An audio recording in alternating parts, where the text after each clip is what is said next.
That is going to save you so much time, so much pain, so much anguish, so much frustration. It's the frustration that's really going to get you. Because like we were saying earlier, you got to first learn the language. Then when you learn the language, you then got to figure out who the teachers are. You figure out who the teachers are, then you got to figure out the ones that resonate with you. Because someone here has already just done it herself already. Might as well just follow her. Like, let her take you along the ride because she's already done it. And every mistake you could possibly make, every mistake you wouldn't even think about or even know could be a mistake, she's already done it. If you're a business owner, you may or may not already have your online presence created. There are some mistakes that can be made, and I don't want you to be making them when you're starting your business online. One of them is not knowing when to get your hosting. Think of your website as a building, and your hosting is the land that your building is on. It's wise, and it makes a lot more sense for you to make your website around the same time as when you get your hosting. There is no advantage to you getting your hosting, say, in January, but then you start your website in December. That time in between you're paying for, and you have to renew your hosting the year after. Another thing is this: if you already have your online presence, one mistake is you could be making is not actually collecting your leads via your website. This is not the same as general inquiries. A lead is me raising my hand and saying, I'm interested in your particular service. A general inquiry could be something like me asking you, hey, what year did you start your business? The two are not the same. So I've put together an easily digestible checklist of the 5 biggest mistakes you could make online and how to avoid them. It's called the Secret Web Design Checklist. Also, I've got a book and it's called Starting Your Online Business the Right Way. Just go to oyemade.com/performance. That's oyemade.com/performance. And you see the options for the Secret Web Design Checklist and the book to starting your online business the right way. Hope you enjoy those. Now, let's get back to the episode.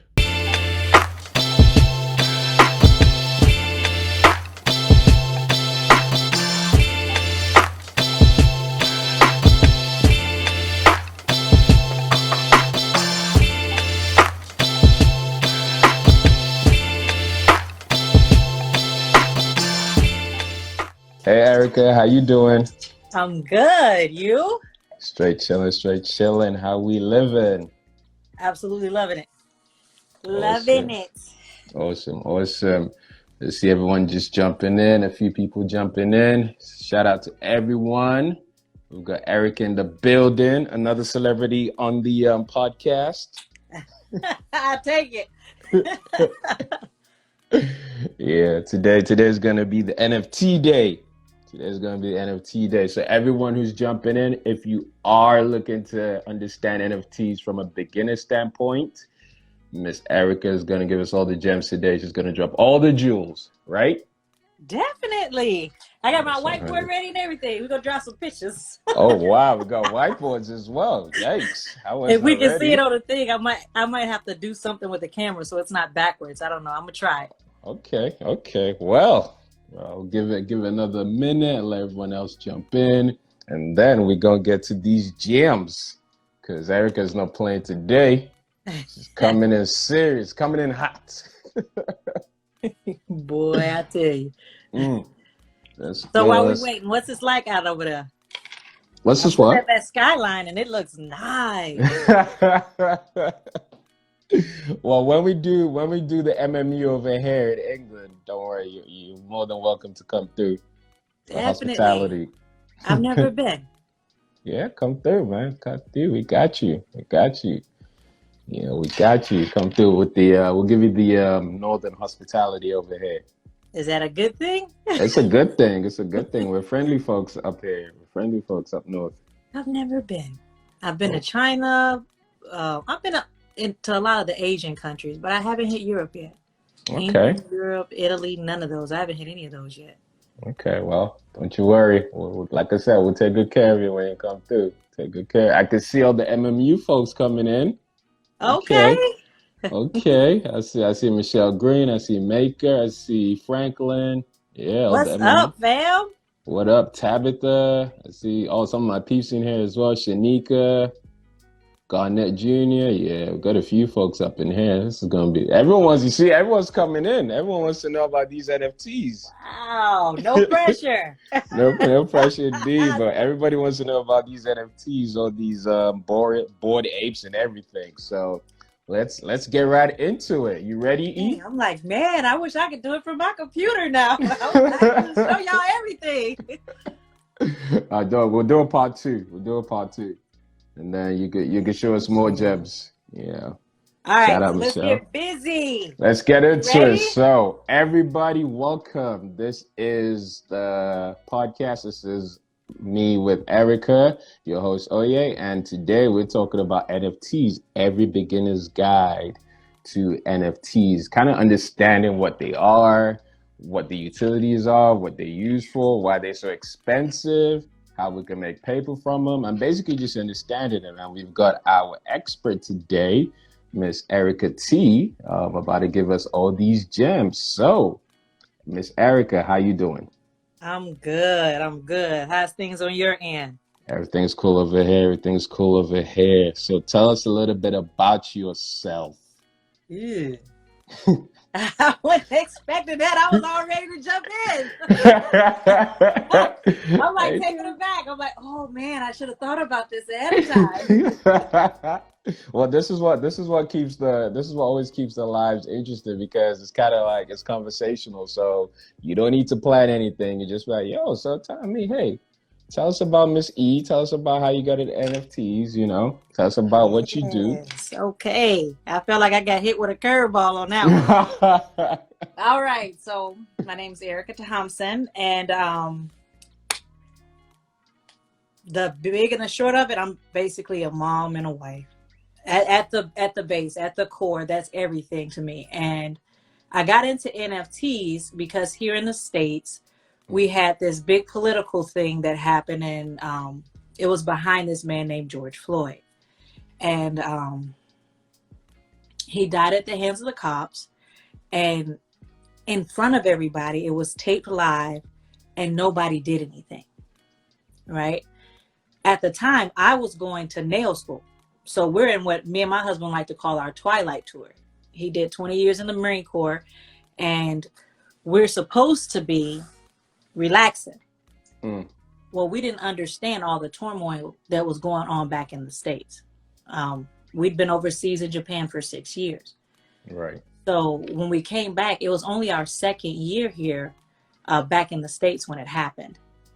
And I came home. I can remember it as clear as if it was yesterday. I came home from school. I jumped on the bed, and my husband's watching this video, and I'm thinking he's watching some type of fight video, and I'm getting annoyed. I'm like, what is that? And I look over, and you can see the crowd getting upset, trying to get the cops to move off of him, and they got his knee on his neck, and all I can hear him say, "Mama, they're gonna kill me," and "Mama," and it totally broke my heart. I was just speechless. I sat there and I watched it from beginning to end, and I couldn't believe what was happening.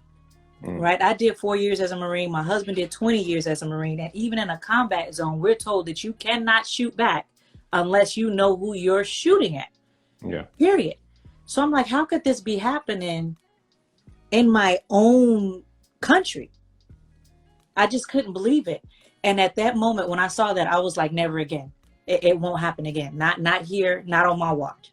I have 2 sons and 5 daughters. So I feel like I can't allow the world to stay the way that it is currently. And that introduced me into cryptocurrency. I prayed for weeks. And I would cry on my way to school every day. Every morning, you can't do that in front of your children. You don't want them to see how torn up you are. Yeah. And I was just worried and racked. And my oldest was on her way out the house. So driving there and back, I just kept praying about it. And then COVID happened. And I, entered binge watching. I've been watching TV, and it was a Bitcoin documentary. And I had heard about Bitcoin in the past, but it just seemed too complicated for me. So I watched that documentary, and like something in the back of my mind was like, this is it. let's use this. We could have our own currency. And within the states, a distrust of each other has been kind of sold into the Black culture. Mm-hmm. So I was looking at cryptocurrency and I was like, everything's transparent. The way that it's created, the way that it's built, you don't have to have trust. It's all there for you. So I went into that, and then all the legislation started to happen. And from there, I was like, we should have our own community and more regulations. And you got to buy the land. And then I was like, well, why don't we have our own community online? And then that's when I started to learn about NFTs and the land purchases and the different communities that can be built around it. And then I just went in. So for the last year or so, I've just been getting deep into it, research, and I've been scammed. I've been ripped off. I done paid so much money just to learn.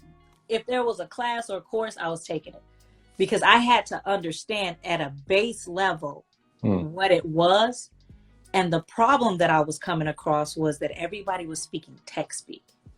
Gotcha. So when I tell you, I had one of those, a blockchain. What the hell is a blockchain? Okay, oh my God. A ledger. Who talks like that anymore? What is a ledger? Like, I was like, I feel like I've been hit in the face with a water hose. And I was watching video after video and and taking course after course, and they were all using the same terminology, and it was just flying over my head, and I'm participating in it. I can't find the coin, and I'm missing this. You know, everything when you're dealing with NFTs deal off a whitelist, and it's all timing, and you got to get in early or you miss out on all this money. And I can't find the coins. I don't know what a blockchain is. I got a wallet, but I'm like, okay, is this the one wallet that fits them all? Sort of like the ring. I'm like, oh my God. Hey, sweetie, my daughter's on there waving at me. So I'm like, oh my God. So what exactly do I need? I need a dummy guide. Like, tell me step by step. So then I was watching YouTube videos, but I think they cut pieces out for brevity to make it, you know, look a little bit better. So there'd be a piece missing here. Then I have to go figure out what the heck is that? And there's so many different modalities that, oh my God, I just felt like I was drowning. But I'm so excited about the possibilities behind it. And because of that, and I knew the implications and what we could do with it, I just had to do it. I just had to get into it. And that brings me to today, really. Nice. So now there's something that in that process that I always notice, or I notice because of the journey. When you want to get into something new, you're not going to understand it straight away. You need to first understand the language that's being used by everyone in there. Like, you would talk about ledgers, you would talk about this, you talk about that. Like, what are all these? What's a non-fungible? What's fungible? You know, you need to first of all understand the language that people are using once you get into that particular type of thing or culture, because it really is a culture. Then once you start understanding what the terminologies are, the languages, you would then kind of start seeing, okay, who are the thought leaders in this space? And at the moment, everyone would seem like a thought leader, but because you now kind of understand the language a bit better, you can start understanding what the thought leaders are saying. And you go from that stage to then understanding, okay, cool, I don't necessarily resonate with these folks, but these ones over here, I am resonating with these ones, and then on and on and on and on. It's not a you're gonna understand it overnight type of thing. And I want to make that abundantly clear and just basically touch on that before we move forward, because it's the exact same thing with people who get into crypto and Bitcoin and anything like that. Anything that's new, that same process of learning and understanding kind of just is the process. You're not going to go from, hey, I know what it is from day one, and I'm going to make $1 million overnight. Now you need to go through, understand the language, get with the teachers and thought leaders, then find the ones that resonate with you, and then you keep going on and on and on your particular journey. So I just wanted to touch on that because that was basically the same process that you were going through on your journey, you know. And obviously you were saying that you took some L's with some people. Oh my God, like tens of thousands. It hurt my heart. I was like, this is not in my budget. I had stopped for a while because I was like, dude, these people are just, they're outsmarting me. Yikes. At the basic level. Like the Yikes. level, the extremes that people in this space will go through to scam you is unreal. It's Wow. unreal. But in any industry you get that. But if Yeah. you know what you're looking for, and that's one of the things I focus a lot on when I'm teaching people how to spot the scammers, how to know what's a good project versus a bad project, and things of that nature. And then I actually had to sit down because I noticed that I was doing the same thing with the text speak, and I had to write it all out. And then I pulled out a dictionary and a thesaurus. I felt like the biggest. I was like, I'm back in school all over again. My husband's looking at me, and I'm like, Siri, what is a ledger? And it's pulling up all the definitions, and I'm going through, and I'm like, okay, no, that word's too complicated. What is this? And I had to like piecemeal it like that so that I could break it down. Because I had somebody in one of my classes tell me, they say, you know what, this is like learning a new language. And when he said that, I was like, it is. So let me break down these terms in such a way that it's relatable to what we're currently using. And that's the method that I teach now. Now my children are making NFTs. Nice. Yes, my 12-year-old, she made my avatar that I'm going to be using in my marketing. Okay. Yeah, she's like, I don't want fake money, Mom. I don't want the digital stuff. Give me some so I can go to the store. I'm like, we're not doing that. We're gonna learn this. You're gonna learn today. I had a learn today. You're gonna learn today. Oh, Yeah, nice. my son, he's playing the video games. So I'm like, if you're gonna be spending all day on a video game, you're gonna make money while you playing. Yep. So I gave him the ones that and each one to their own taste. So the 12-year-old, she's into drawing. So I showed her how to do the artwork. My 16-year-old, she likes coding and anything engineering. So I've been trying to have her get into the coding part of it. And then my son's all video games. All day long, he just wants to play video games. So he's making money with video games. I'm like, hey, here, you want this kind of game? Okay, sit here and play this type of game. And he makes money from playing games. Nice. And all the best part about it is everything in the game he owns. So it's not like when we buy a game now for like PlayStation or whatever, and you put in the thingy. No, they don't even do disc anymore. Download it. Whatever. Download it. Yeah. You can still get some, but yeah, I know what you're talking about. Get the downloadable game. You don't own nothing, right? No. All the assets within that game, you own nothing. It's theirs. They created it. They can determine how you use it, right? But when it comes to this NFT game, now everything, and depending on the game and what you get into, you own, right? So if you're playing a shooter game, and I didn't let my kids play shooter games forever. So I got the ones that look like characters. They don't look real. These games they be like tough. I had on the VR goggles. Okay. And I was so, because I was like, I got to learn this thing. I got to get in there. I want to see how people are using it. Yeah. They had this zombie game pop up. Like I'm going through the app, scared the heck.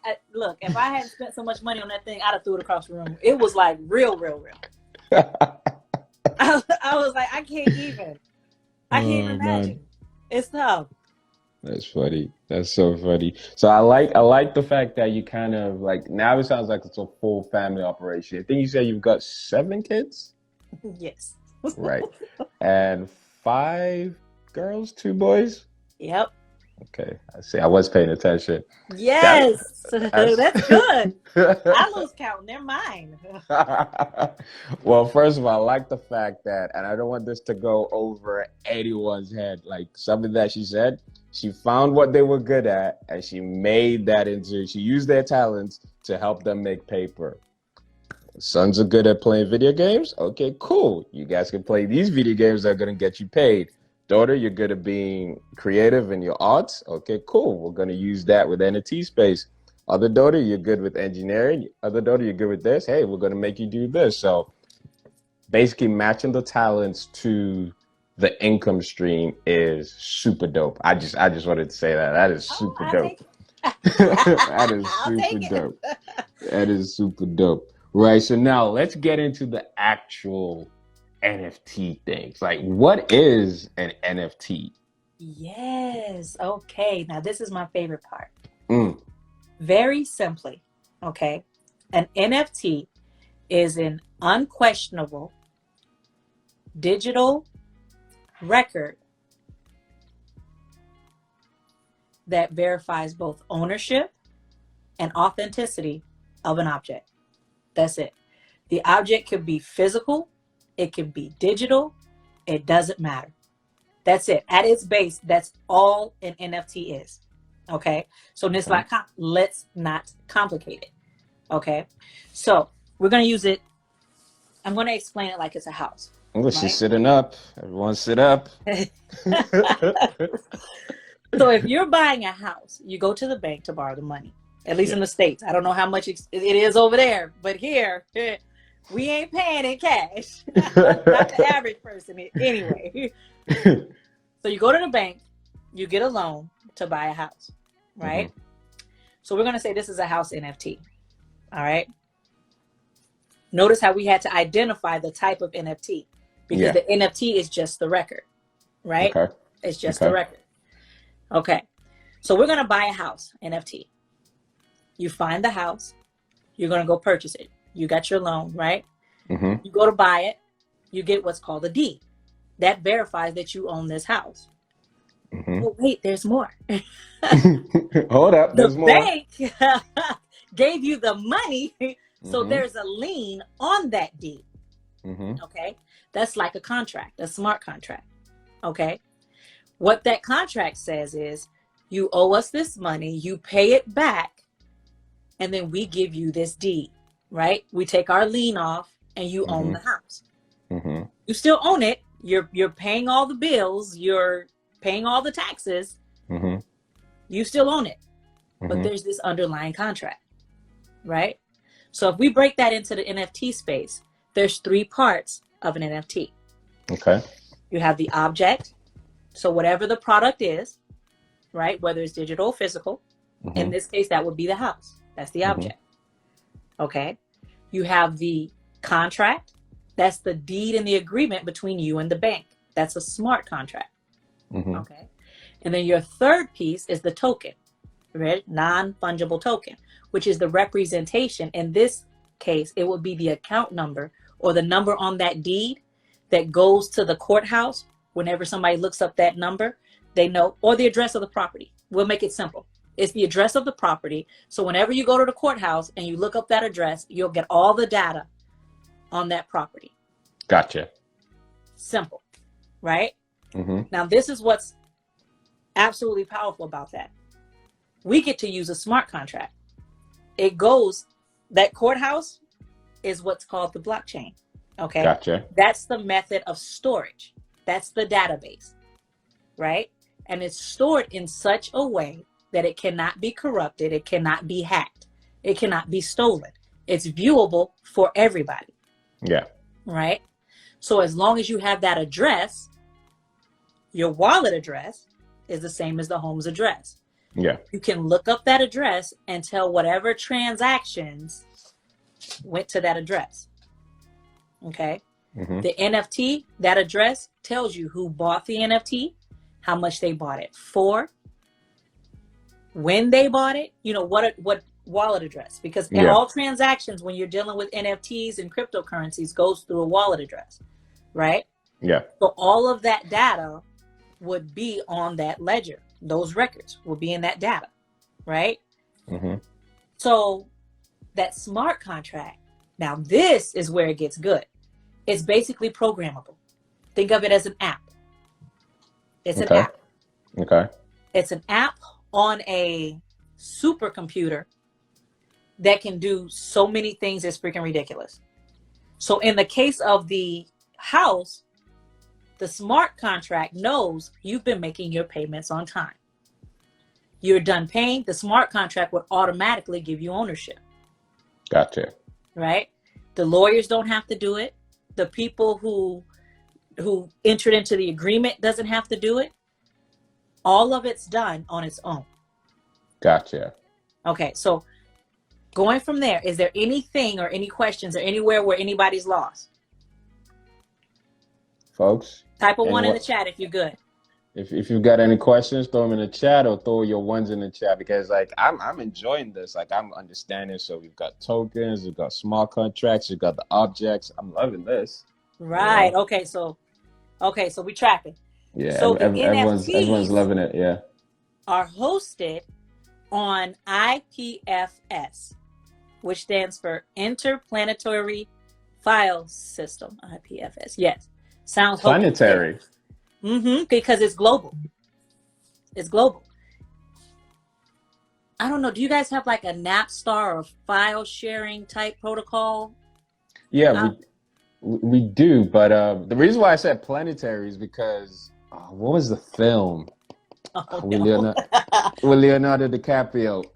Don't Look Up, and it was the guys who monitor Earth and asteroids attacking Earth. It's something planetary, blah blah blah blah blah, and I was like, that is strange. I didn't know that actually existed. I But haven't seen that movie. yeah, it's a Now good I gotta movie. go see it. Yeah, you Now I'm definitely got to like, go to it. And it's an actual real place. It was something like Intergalactic Planetary Defense or something like that. And I was like, planetary? Like now I gotta go see it. Now I gotta yeah. go see it. But yeah, IPFS. Mm-hmm. How do you assign the contract? So each time there's a purchase through the wallets, the contract goes to the new wallet. So the original token just gets transferred over to the new wallet. That's why they call them transactions. Everything when it comes to blockchain, which is the base database that all of these cryptocurrencies and things are built on top of, the network that it's built on top of, all of that started with banking. So a lot of the terms are banking terms. You're going to hear transactions, ledgers, stuff like that. So when you think of transaction, think of account number. Okay. So that account number, whatever you do when you're in a bank account, anything you do goes through that account number. Yeah. Right. So an NFT has its own account number.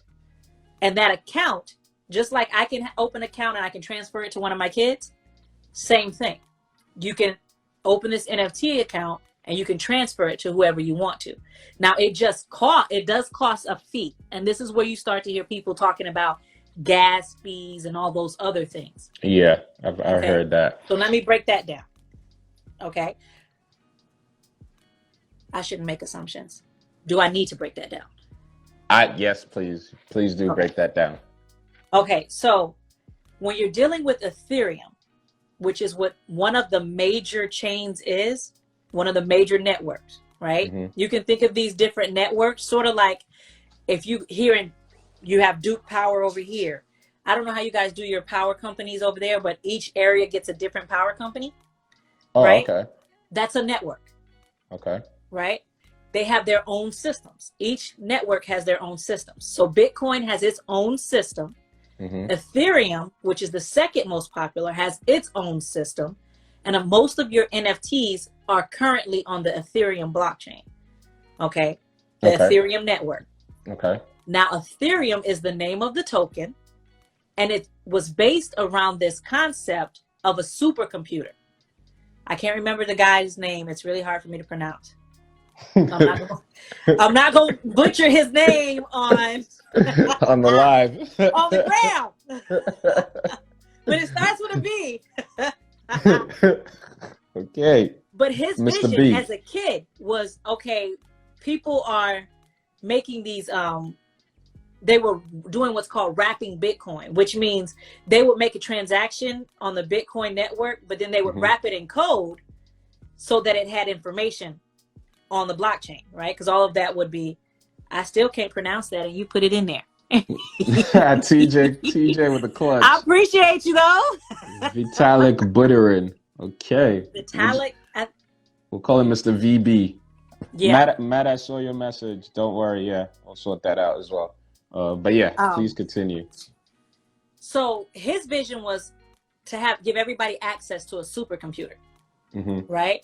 But with Bitcoin, the fees you pay on that network goes to the miners, the people who are running the network, basically. Gotcha. In Ethereum, those fees go to the people who are running the network and the miners and things of that nature. Okay. It covers basically the cost of running the network. And it's determined by supply and demand. So if a lot of people are using the network at any given time, you can see fees go up to like $500. True story. I didn't understand this. And I was buying characters for my kids to play one of these daggone games. Because some of the games you have to buy the characters. Gotcha. And to play the game, you needed 3 characters. The characters were $100 a piece. Okay. I was like, oh my God. And I'm trying to like, it's an investment. It's an investment. Don't It's an investment. We're gonna make it back. Right. So I get the daggone things and I'm so excited because it's one of my first NFT purchases. Before then I had just got NBA Top Shots where it's just like, which is like baseball cards. Right. So those was like $8. But this, I was like, oh my God, okay. I'm putting $300 in. I'm really getting some skin in the game. Jesus. I didn't put the daggone fees. So I'm all excited. I didn't put like $1,000 in this thing. I look up. I spent over a G on these 3 things. And I was only supposed to have spent $3 because it was $200 per in transaction fees. And I wasn't paying attention. I was just so happy. I was just clicking. Give me that. I want that one. I want that one. Oh, it's a thing. I want that one. I was so excited. And then I looked back. I was like, I looked up at my little balance. I was like, what the hell? Just happened.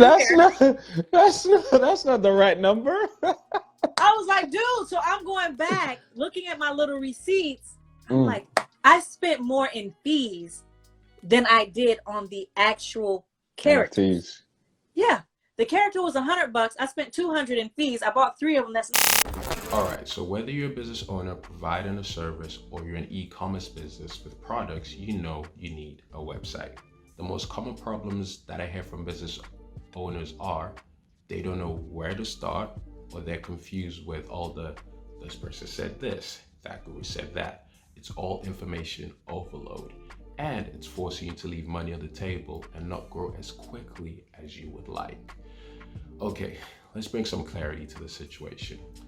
You're a business owner, which means your website is an asset that's meant to work for you round the clock, no lunch breaks. It should position you as the expert, attract the right type of customers, and have a system in place for those potential customers to book you for appointments, pay you for consultations and other services, as well as buy your products on your website. And even when someone doesn't pay you right there and then, it should have a follow-up system in place that allows you to collect that lead and then convert that lead later on down the line. And all of this needs to happen automatically in the background. Now, high performance businesses are the type of clients who tend to need these solutions, and they're the type of clients we already work with. So if you're in the 5-figure range, or you're already doing 6 to 7 figures, but you know you're not yet taking full advantage of the internet in the way that's right for your particular business, the solution is this. You need a high performance client attraction website for your high performance business. One that's custom made to work for you 24/7, whilst you focus on growing and scaling your business. So go to www.oyemadeit.com/performance, select the option for web design. Alternatively, you can go and click the link in the description, or there should be a link in my bio on Instagram. Remember, this is not for everyone. This is for businesses who are looking to level up, scale up their business, and stop leaving money on the table. We work with businesses that are a right fit and those that we believe we can help achieve their business and financial goals. So that's oyemadeit.com, OYEmadeit.com/performance.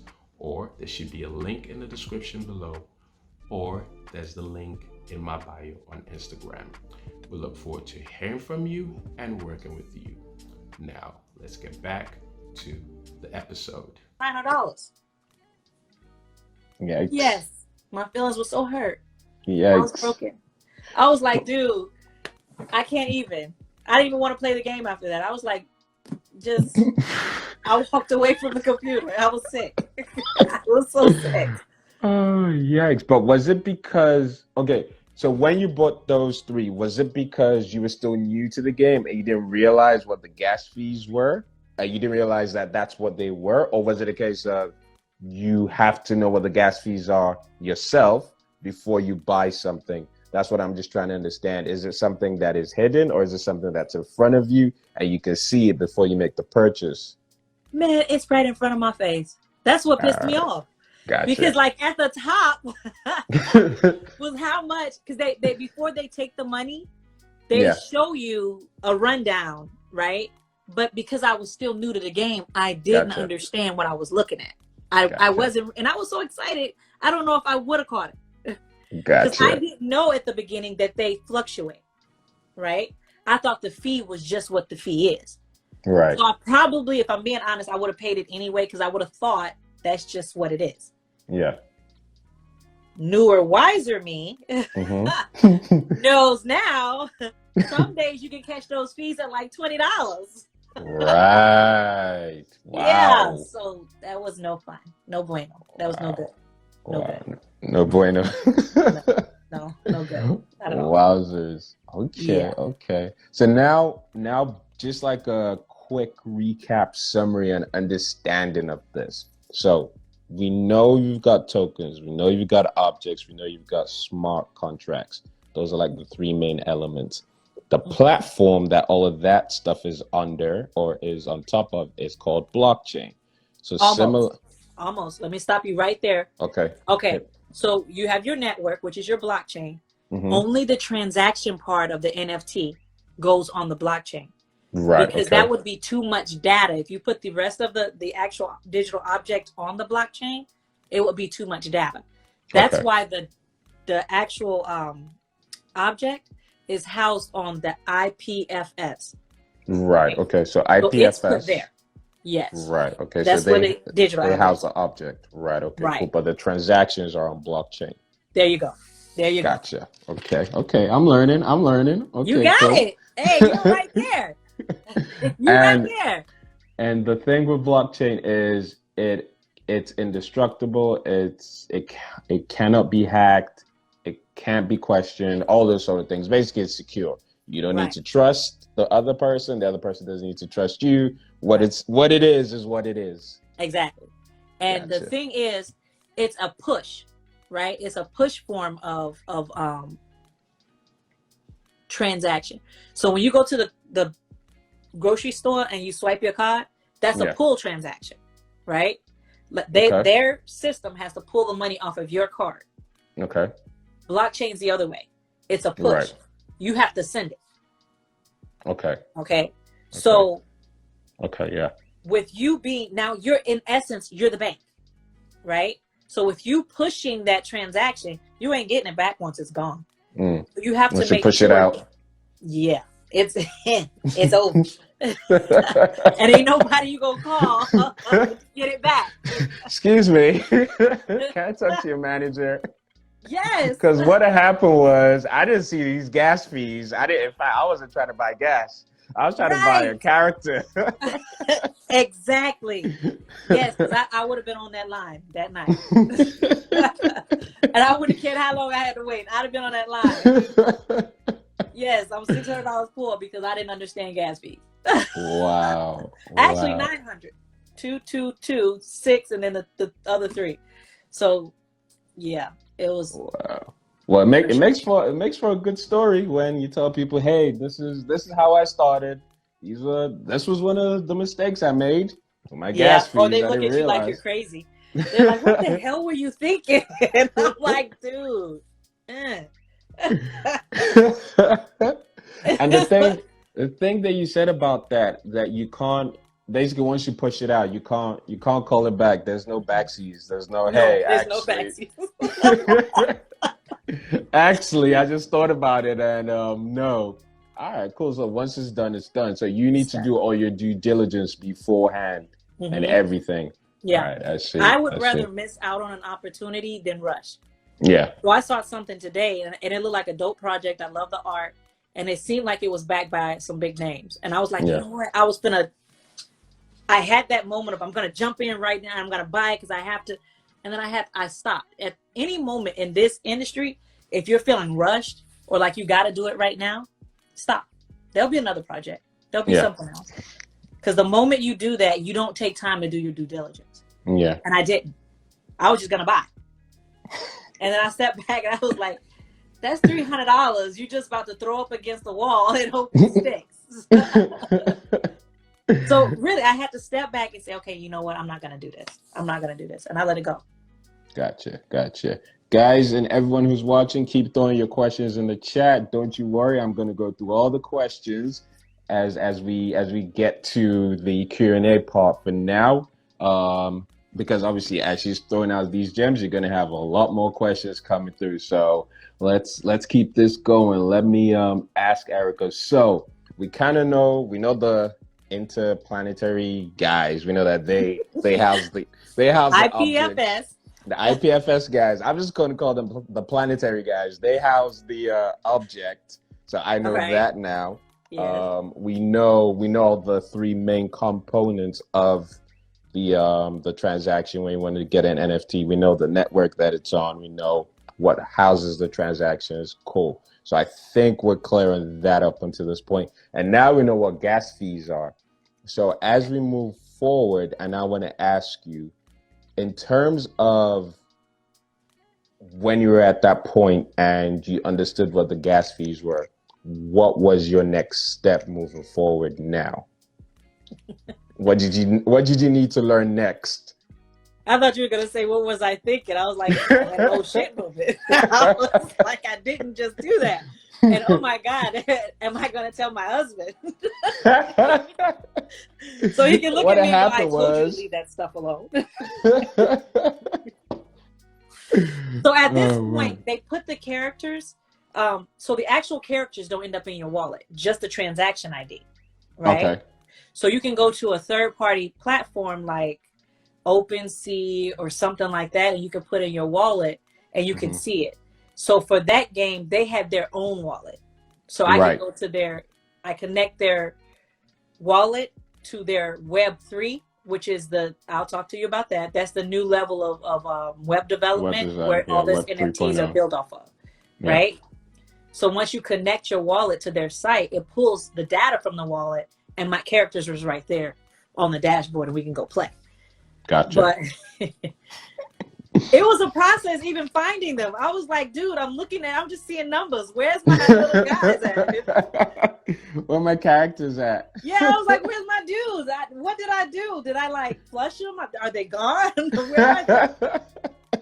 How do I convert them? Also, actually, I'm going to ask, so those characters were NFTs? Yeah, they're NFTs. Gotcha. Yep. Okay. They're NFT. And the best part about them is they can breed. So they create new NFTs. They can breed. Yes. Yes. Oh, man. This sounds like gigapets. They can breed. Yes. Gigapets could be crypto kitties. That's where they had a whole bunch of different pets and things they had to take care of, and they can breed and everything else. And then they have what they call rarity scores. So these scores, when they're programming the NFT, different things have different rarities. So you might get an angry ape with a cigarette. Well, there's only one with a cigarette. So he's worth $1 bajillion because he's the only one with the cigarette. It's like the new Rolex. I got all this money that I can throw $1 bajillion on a JPEG. It's the new flex. It's the new flex. I mean, literally, like, you be seeing different peeps, and in the Instagram thingies, you just see different apes or different NFT things. And it's what Dave said. Because I know you didn't buy it, but I can't prove it. Yes. But now they're actually hooking it up to the see, I'm showing my age. I keep calling stuff the gram and the whatever. Instagram or Twitter or whatever, they now have it to where you can hook your wallet up and Okay. it'll verify that you own that character. Oh, word. Nice. It's coming. Nice. I saw Nice. I haven't done it. That's when I had my daughter. I said, you know what? I'm not buying nobody else's avatar. Make me one. I'll pay you. And I said, and I wanted to have red and green hair and glasses. She made me one. It looked like a little teenager. I was like, no, honey. Mom's middle aged. Throw some glasses on there. A few little wrinkles. I'll take them. I've earned them. Oh man, that is too funny. That is too funny. And that segues into the next question. Okay, so we now know what NFTs are. We know what gas prices are or gas fees are. How do we make NFTs? Okay. This is the fun one.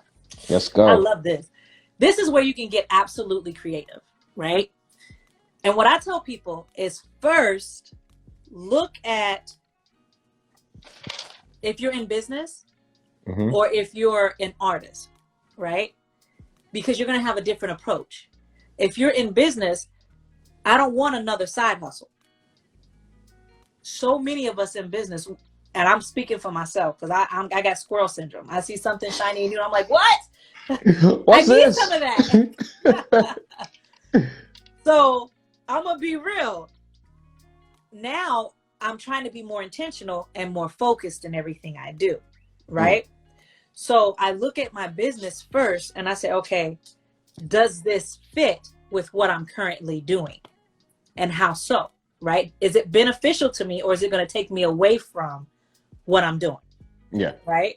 So your first step is to actually look at your business and say, okay, where can I put this?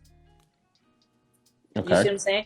How can this fit in? So for me, I'm actually, and anybody who's on here, I'm going to give them access to a whitelist. Just send me a DM. Okay.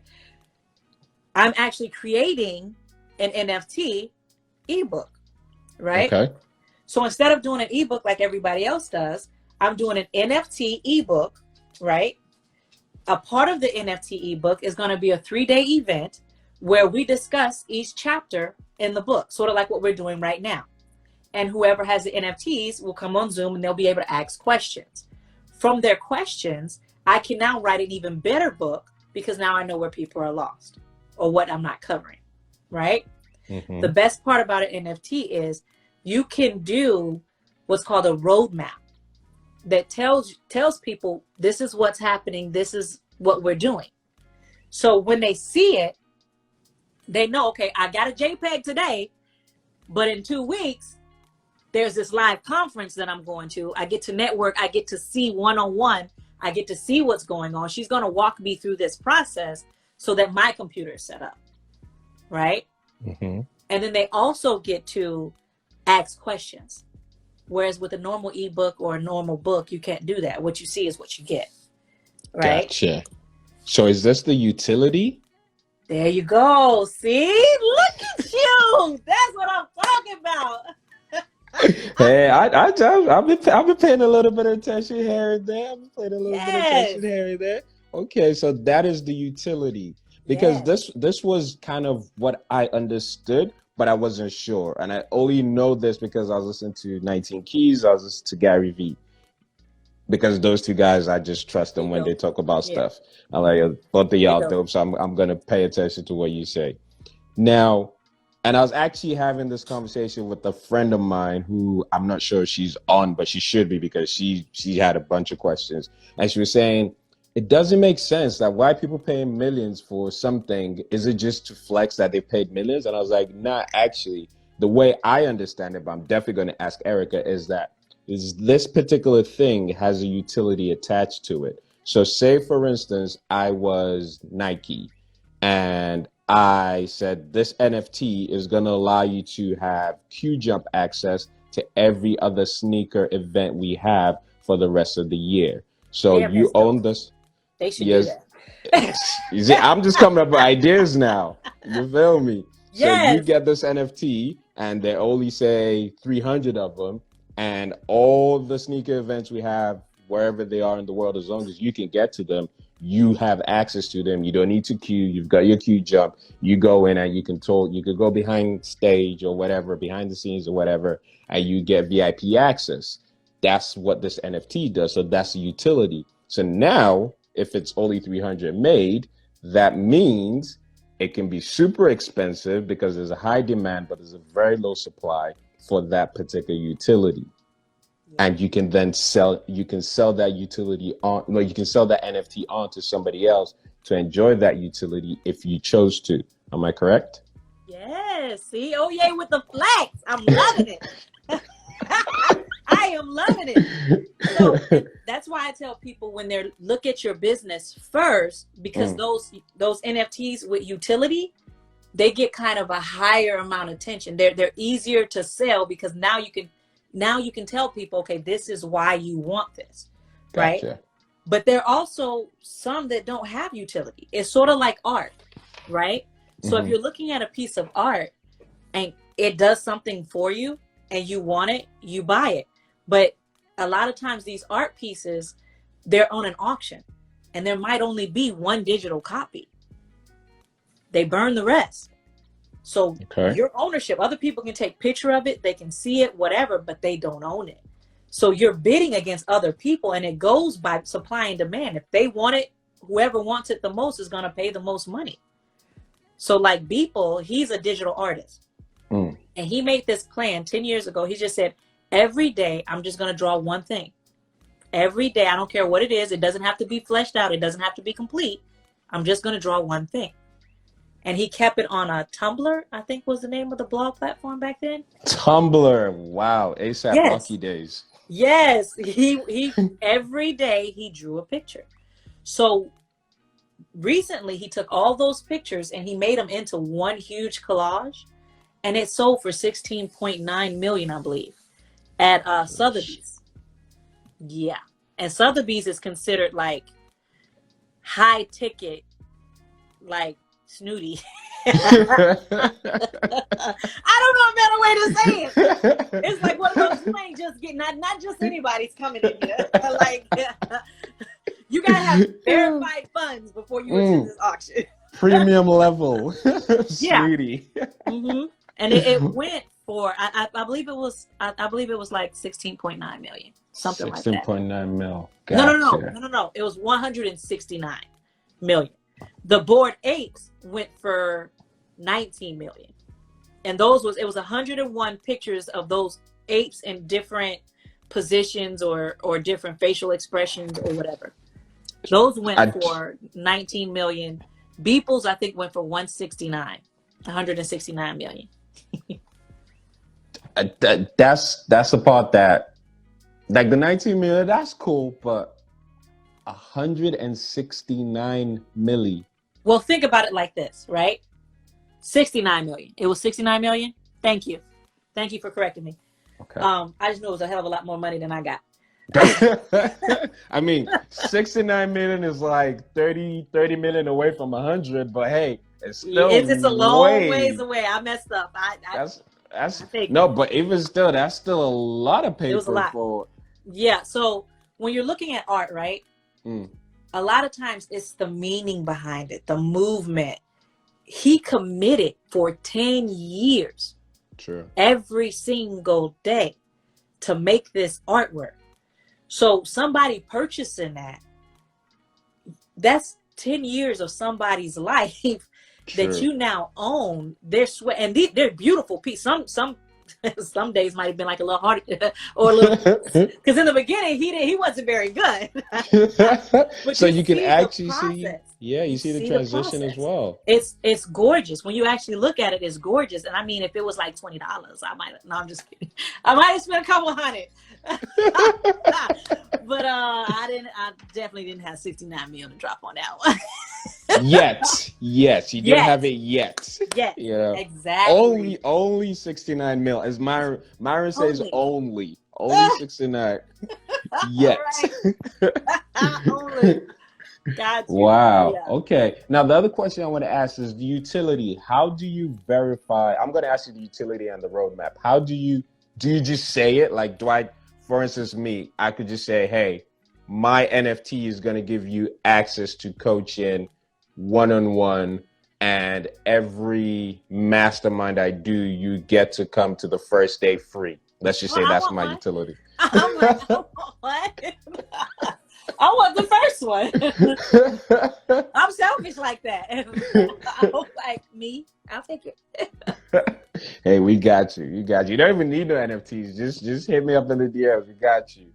But so now let's say that's my utility, right? Okay. Do I just say that and put it in the description, or is there a way to verify the utility and then hold me accountable to the utility that I said I'm going to do? Because there's no point me saying, hey, here's what you're getting, and there are only 5 of them made, and then you pay $1,000 for each one of them, and then I'm like, I mean, when I said that, I was really happy, but today I'm tired, so Psych. punked. Right. So they call that a rug pull. Right. That's what they call it. Oh, word! We got David here. Yo, Sleepers for Suckers is in the building. We're talking about NFTs. Welcome, I just sir. got nervous. We got superstars. Yeah, we got superstars in the building. But yeah, you were saying, so that's a rug pull. Yeah, that's called a rug pull. So what'll end up happening is they'll tell you that this NFT is going to have all of these features, right? And you're not expected to have any of that ready up front. You're not. So it's an expectation, right? And it's in the metadata that this is what you said you're going to do. But what a lot of these people will do is they'll do what's called a rug pull. They'll do a whole bunch of promotion, get everybody excited. They'll all start to, they'll spend money, right? They're spending lots of money. They're not spending little bits of money. And then the creator say, oh, I'm done with this. I'm not doing it. Word. So, yes, they call them rug pulls. But what we try and do to avoid that type of situation is you got to do your research up front. You have to. You want to research who the people are. And that's why I tell people who are doing it for their businesses, look at your business. Now your credibility comes from your business, right? And you're selling to your already clients, people you're already selling to. You already know your audience. Why do something new? I wouldn't expect you, well, I might expect. I'm not going to put no expectations on you. I'm not going to do that. If you want to come out with an 8, so be it. I would still buy one. Yeah, I'm going to have, I don't know what ape is going to be, but I'm going to make my ape going. So, all right. So that's why, because whenever I heard the whole rug pull thing, all I just thought was, there was some fraud going on. I didn't necessarily know what it was. So basically what you're saying now is that it was a case of people saying, you're going to get X, Y, and Z, and here's the utility, and here's the roadmap. But surprise! Not gonna happen. Not going to happen. So how do I verify the people? Because this is the other thing that I've also heard through the grapevine. Some people will have great teams on the board. They'll say, oh, this person is part of it, this person is part of it, this person is part of it. It looks all legit. They get someone like me to make an amazing website, very high performance at the top level, very high performance, slight flex, and then they also get someone like me to make sure that everything you see on Google is amazing. The online reputation is amazing. This person is amazing. That person is amazing. The utility is amazing. I'ma holler at Justin Bieber, get him involved. I'ma holler at this other person, get them involved. Yeah. One more celebrity just for good measures, because things come in threes. Right. And when we got all 3 of them, we're good to go. Yeah. Now, if all of that stuff, because if that was me, I would believe, they got Justin Bieber, they've got this other person, they've got that person. It must be real. Half the time they don't even have them. They just taking a picture from somebody's profile and they put them on there and making it look like it's legit. Word. So a part of this marketplace is speculation. A lot of it is speculation because you can't fully verify. You can go on their LinkedIn, you can go onto their websites, a lot of it is speculation. So how are they acting within the community? You're expected to have a Discord group, a Twitter, Medium. You're expected to have a website. they have to have a roadmap. If they don't have a roadmap, they ain't got no plans. True that. Okay, and that it should all be accessible on the website. When you talk to them in the Discord, are they going back and forth with you? Do you have a good relationship? You got to have your ear to the ground. When you're on Twitter, all the news is going to be on Twitter. Like everybody who's got their ins and outs, if you're not really hearing anything, it's like, wait a minute, is this really a project? Right? And most important is if you're buying into something, you believe it, even if it's a rug pull, right? But you love the art, who cares? Who cares? Because you bought it for the art, right? Because it's dope and you liked it. That's why I say it's two different. It's sort of like, it's like Enron. Everybody who bought into that company knew what they knew that they were good. You know the package that you were talking about yesterday? It's here now. But it's too big for me to carry. Okay, I'll get it. Thank you. Close my office door and lock it for me, please. Tell everybody else that I'm still on the call. Okay. You don't want? Not right now. Thank you. Appreciate you. You're welcome. That's my artist. That's the artist's daughter. For everyone who's listening, when you listen to this on the either on the podcast or whatever, we just had a feature from the artist just walk in. That was it. You heard it here first. To be honest, this right here is an NFT. That moment is an NFT, and I'm gonna save it. So so everyone's aware, I'm saving that. I'll take it. I'm gonna buy that one too. So I like this part because this is really interesting. Understanding utility for the art and understanding the utility for your business. Right. To be honest, I can't think of just the art thing, because if I'm buying something, I mean, yes, I do like art, but me specifically, the type of person I am, I want to buy the utility for whatever it is. So if I say, like, I'm just thinking about it now, if I was to use it for my business and it would be something like, say, a VIP day or coaching or a challenge. And we say, you're going to get, and maybe some higher level stuff that you wouldn't see, like kind of like a Patreon. But you wouldn't see it just like in the general world, right? It'll be kind of like my hidden tactics, right? Oh, yeah. And you get access to all of that with the Oye NFT for a year. Let's just say that, right? And there are only 10 of them made. And each one is, let's say, for argument's sake, 10 grand each, right? Okay, so, only 10 grand. Only 10 grand, only 10 grand each for those. So that's 100K on that Oye NFT project, right?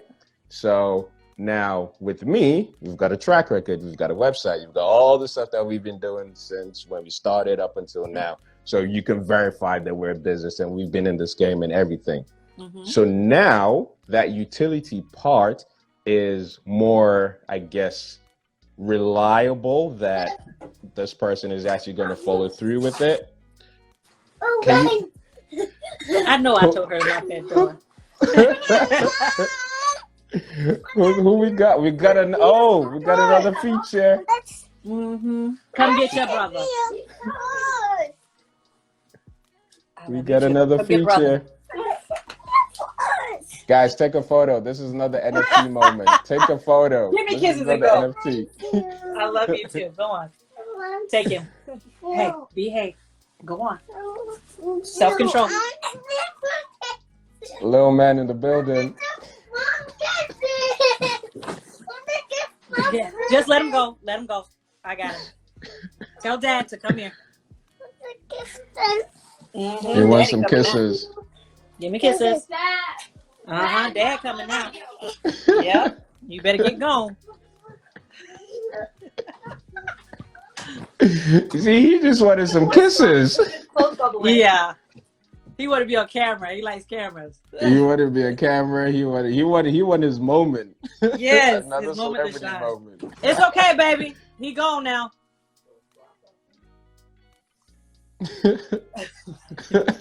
Yeah, I'm being the whole Thompson family today. Oh yeah, I sent them away for an hour. I thought we'd be done. Sorry. Yeah, no, it's cool. It's cool. Have to be an overnight trip. You're going to TT's for the night. No worries. So where was that? Okay, so I've got all those utilities now, and let's just say that people buy it and everything's good. Mhm. If I wanted to add more utility, so that project was just for the year. If I say, okay, you know what, I enjoyed this. This was super dope. Let's do it again for the next year. Let's add something extra. We're gonna bring people to, I don't know, bring everyone to Manchester, and we're gonna do something in Manchester which is super dope, so everyone can fly in, and we'll Mm. have a mastermind over here or whatever. Can I add those extra utilities on top of the utility that I already had from To a the year same ago? coin, or are you talking you want to create a new one? No, to the same coin. You To could, the same. Oh, okay. So as you long could as just keep you're, adding. because you're going to have what's called administrative access, right? So you Hmm. can make changes to that NFT however you see fit. It's just good practice to let people know, depending on what it is. So, like, if you have, like, what Bored Apes did, right? When they Yeah. came out and what made them so popular, besides the fact that they were one of the first, Right. they came out, they had this ape. Everybody's like, this is some dope art. We love it. Right? They didn't even really tell them what the utility was going to be. Everybody was just excited to be in this space, and they were one of the first. Yeah. But then once they sold out, they immediately dropped this little serum. It looked like a little, what do they call it? Hazmat bucket, like the barrels with like the hazmat signals. And people was like, what the heck is this? So they were like, And when they activated it, it took their original ape and gave them a second one.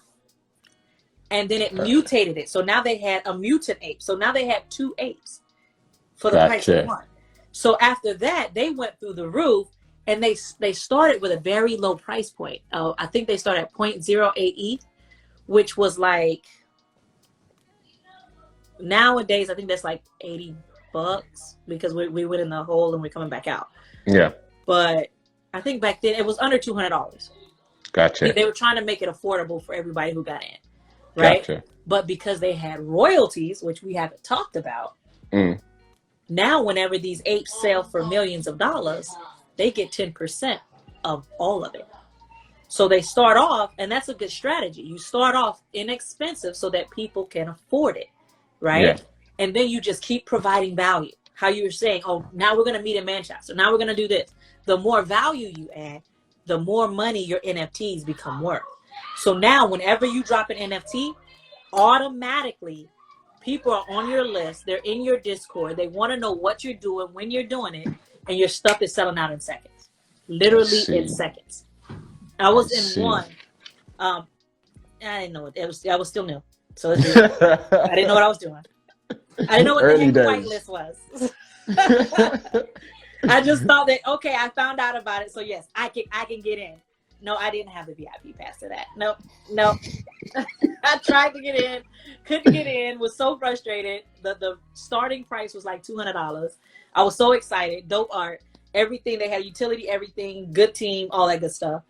Couldn't get in. The very next day, they had the public sale. I mean, that one sold out in seconds. So even if I had the whitelist, if I had what I needed, I might not have got it. It literally sold out in seconds at $200 per character, right? And then they come back. So what they do is when you're on the whitelist, which is what I'm telling everybody on this call, DM me, you're going to get on the whitelist for that ebook. And trust and believe the utility is going to be through the roof, okay? So definitely. The people so what they do is people on your whitelist, you always get them the least expensive price. Okay. Right. But then when you go public, you double it. Okay. So they're already made their money and then some the moment you go public. So your job is to create as much hype as possible. So when you go public, your NFTs go off the shelf. Right. So now they go to the second market. All those people who missed out and still want in, it's going to go to the secondary market. Now, your NFT investors, because I have a lot of people that ask me about investing. When they get on a whitelist, they're not just buying one. They're whatever they tell them that max is, they're buying the max. They're buying the max. Yeah. Gotcha. Just think of it this way, right? Let's say the max is 3. It tends to be 3. I've seen somebody go as high as 10, but it pissed everybody off because now you're only releasing 300. and the first 30, there's 10,000 of us on the list. The first 30 people gets 10 and nobody else gets That's it. Right? So you want to kind of try and balance it so that everybody can get the benefits of whatever promotions that you're dropping, right? So I lost my train of thought. I just get children. I lost my train of thought. I'm having that. Oh my God! Don't open the door. Don't come in here. Don't come in here. No worries. My panic over them running in here. I lost my train of thought anyway. Jesus. No worries. You talking about how whitelist. Okay, yeah. So they'll buy 3. Yeah. Right. So then the next day, the price doubles. Right. So then after that, it goes to what's called the secondary market. This is where the owners of the NFT, the new owners, the ones who just bought, can now sell it to anybody else who didn't get in, who couldn't get in. So I said, I'm just gonna go buy me one, right? Clonex, the ones that I missed. I'm just gonna go buy me one. No, I'm not. From 200 to 2,000. Honey, more than that. The minimum was, each Ethereum at that time was at 4,000. And the minimum, what's called the floor price, is your minimum that you can buy that NFT on any market price. The minimum floor price, the day after they went public, like seconds after they went public, went from, it was 2 Ethereum. And then when they went public, they did what's called a Dutch auction. So they started at 3 Ethereum and they worked their way down every 30 minutes until people bought. It's a Dutch auction. It gets people all excited. And then you're so afraid that you're gonna miss. You spend more money than you intended to spend. It's a marketing thing. I've never heard of that. You get it. I've never heard of that until today. Dutch auction, and I love it. Yes, and they use the Dutch auction, so everybody was all excited and all riled up about it. So I want to say, on average, people ended up spending like. It started at 3, dude. In 30 minutes, it went down to like 2.5. And people was like, I got it. I want it now. And it was on the floor price. The floor price was like, it was 3 ETH. When I went back to when I said, okay, I'll just buy it off the secondary market. Yeah, no, not doing that. 15,000. So it went from $800. My chest. Honey, you. And then be the one who didn't understand whitelist. And didn't do all the steps to get in there. It didn't do all the steps. And what about the gas fees there? Because I'm sure that's going to be expensive.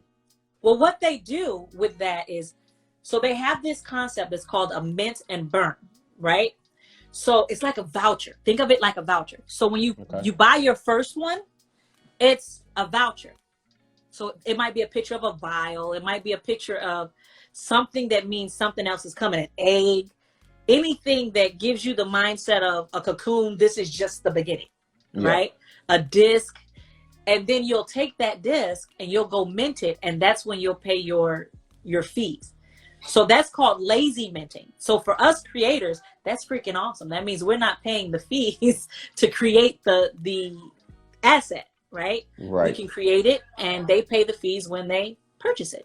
So when they buy that voucher from you, that's what I'm gonna call it, right? All right, you look confused. Let's back up. No, I'm listening. It's vouchers and minting, but I'm gonna ask a question about minting, but please continue. Okay, so when you go to one of these sites, when you're on the whitelist, you're getting it before it goes to the public. Yeah. Right? So they have to have a shopping cart, a crypto shopping cart on their site that you can connect your wallet to in order to purchase it. Right? This is when you purchase it, right? They're going to say mint an NFT, right? You push the button, it'll ask you how many you want. And then they'll do the math and send it to your wallet, and then you have to okay it. Right? Then you'll see how much the gas fee is for you to purchase it. Right? Okay. That's going on the blockchain. They're giving you a voucher saying this many of this generative art belongs to you. Okay? So then they'll come back and they'll do what's called a reveal. So they get everybody all hype behind this reveal. So all this time, that's why I tell people in business, this is great for your business. Because everybody and their mama is talking about what they just bought. Yep. They become affiliates without you having to pay them nothing. Yep. Free Right? affiliates. And the more they pump it, the more money they make on the back end when they decide to sell it. Okay? The more money you make. Yep. So then they do the reveal. Why this is necessary is when you're doing generative art, the software, the programming, the smart contract is creating the art. So you're putting in pieces into different envelopes, folders, file systems, folders. Yeah. And the program comes in and mixes and matches them. I'm going to take one from this folder, one from this folder, one from this folder. So you'll have a basic background, and then you'll have a layer that goes on top of that, which is the basic outline of the shape. Then you'll have a layer with a different color of skin tone.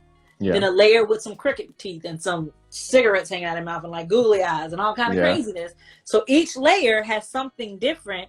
And from, let's say you have 5 folders with 10 assets in each folder. If you times 10 times 10, 5 assets.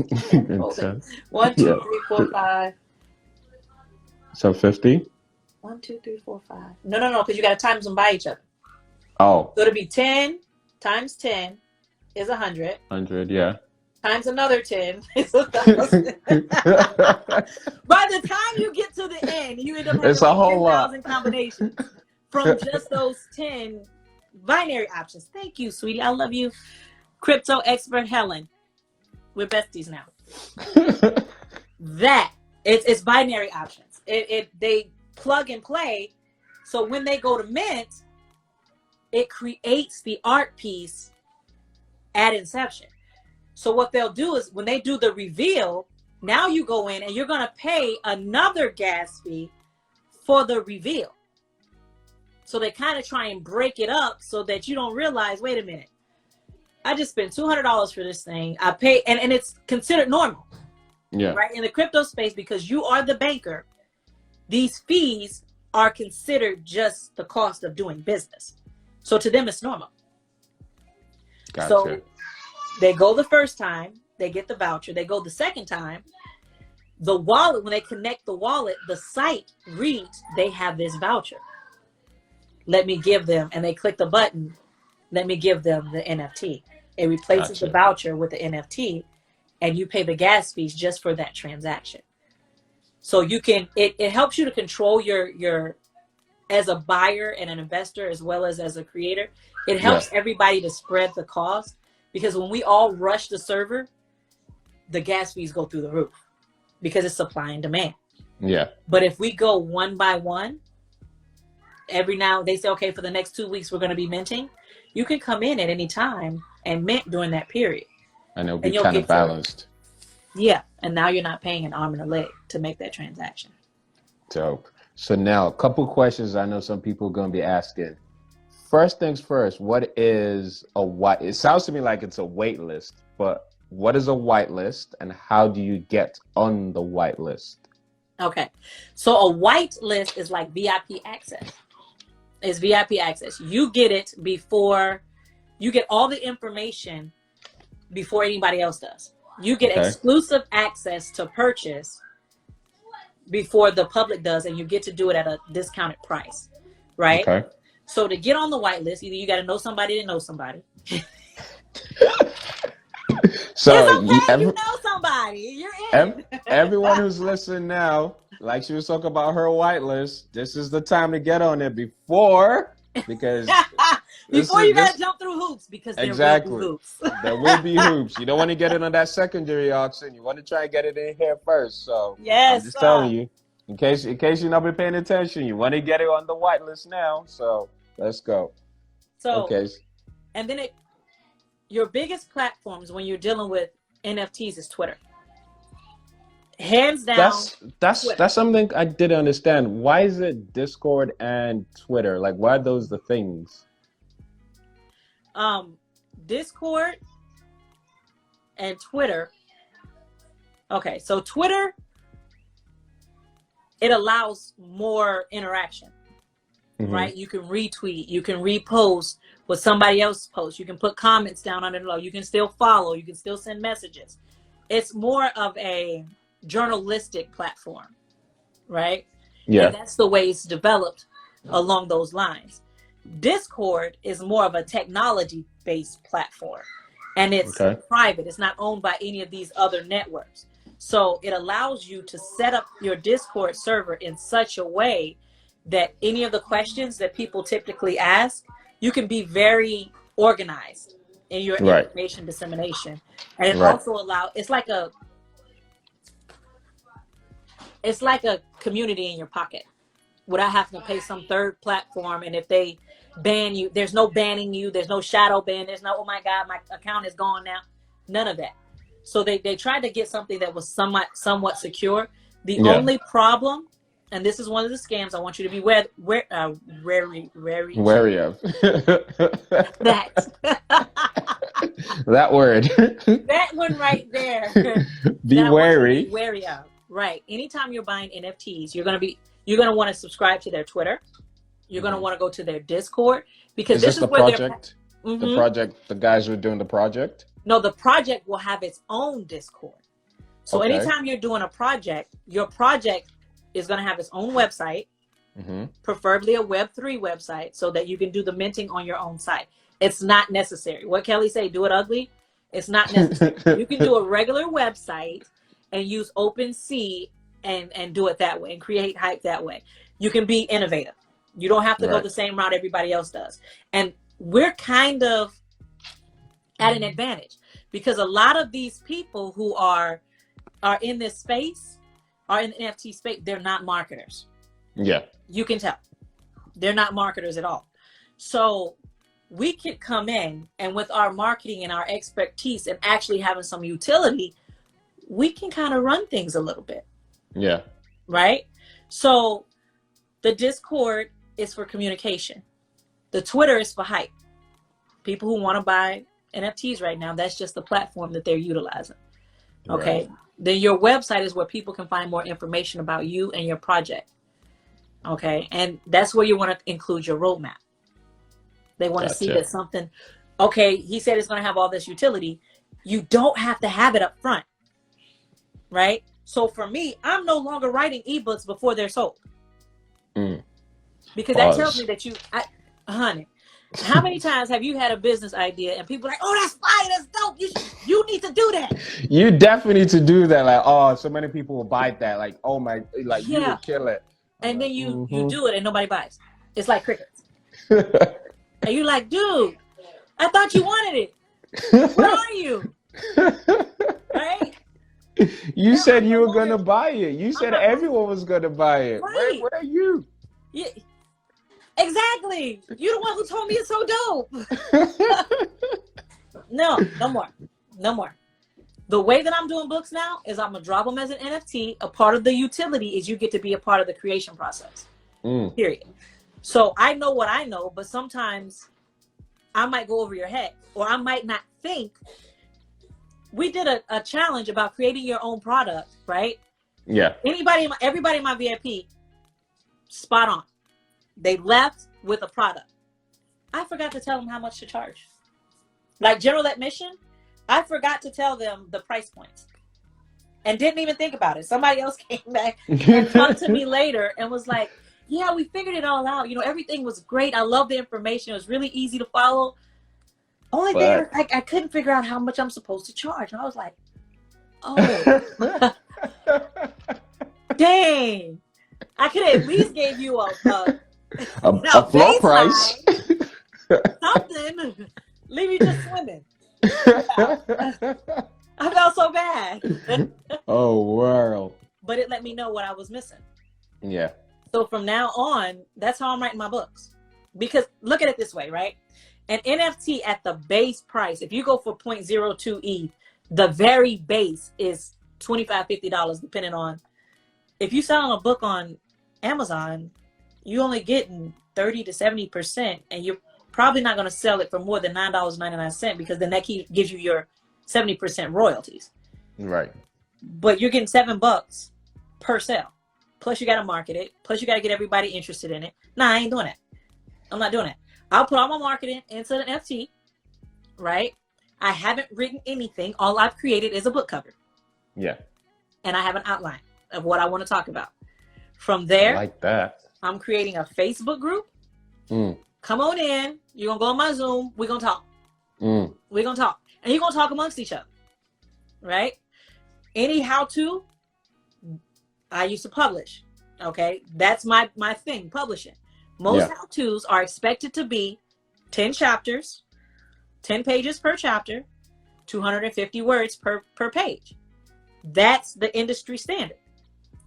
So now these 10 pages, these 10 chapters are each a webinar where I'm going to talk to you about what you need to know. And then that's 30 minutes. And then you're going to give me 30 minutes of your time asking questions. Whatever you need, we're going to make sure you understand. Mm.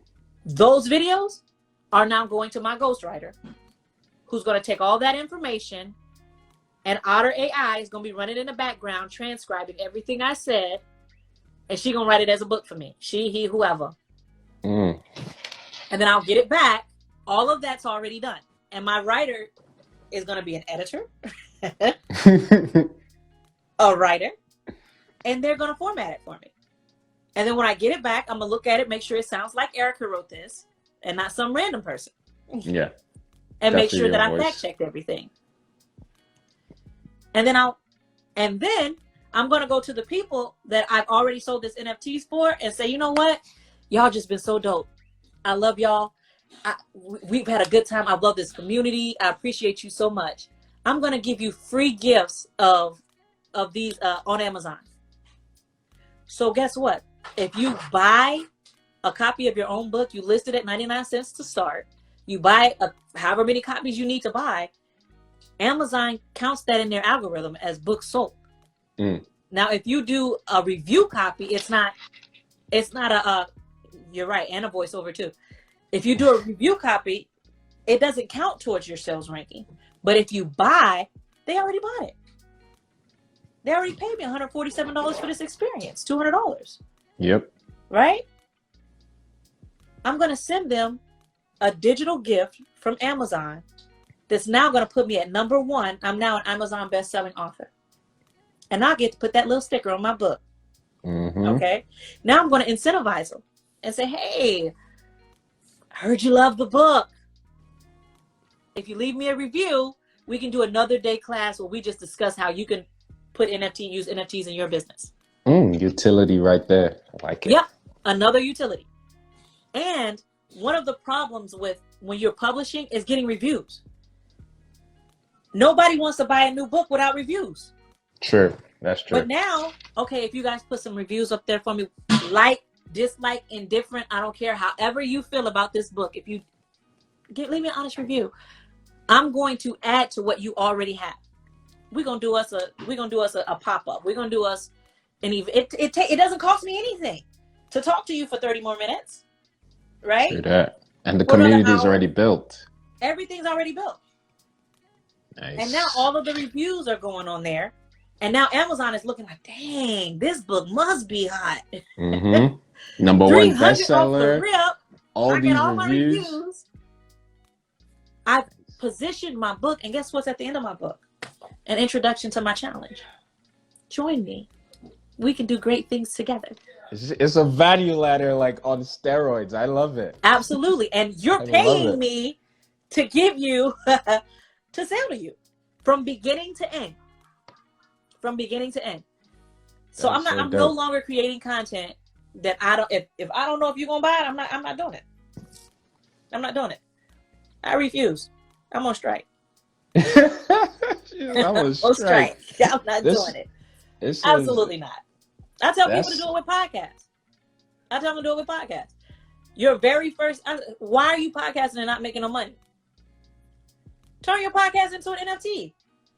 And then don't even edit the joint that you're turning into a podcast. Tell them it's unedited, uncut. Everybody wants everything uncut.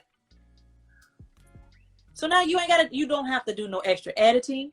You don't have to do, you're going to get it before everybody else. Tell them that. You're going to get it before everybody else. Raw, uncut.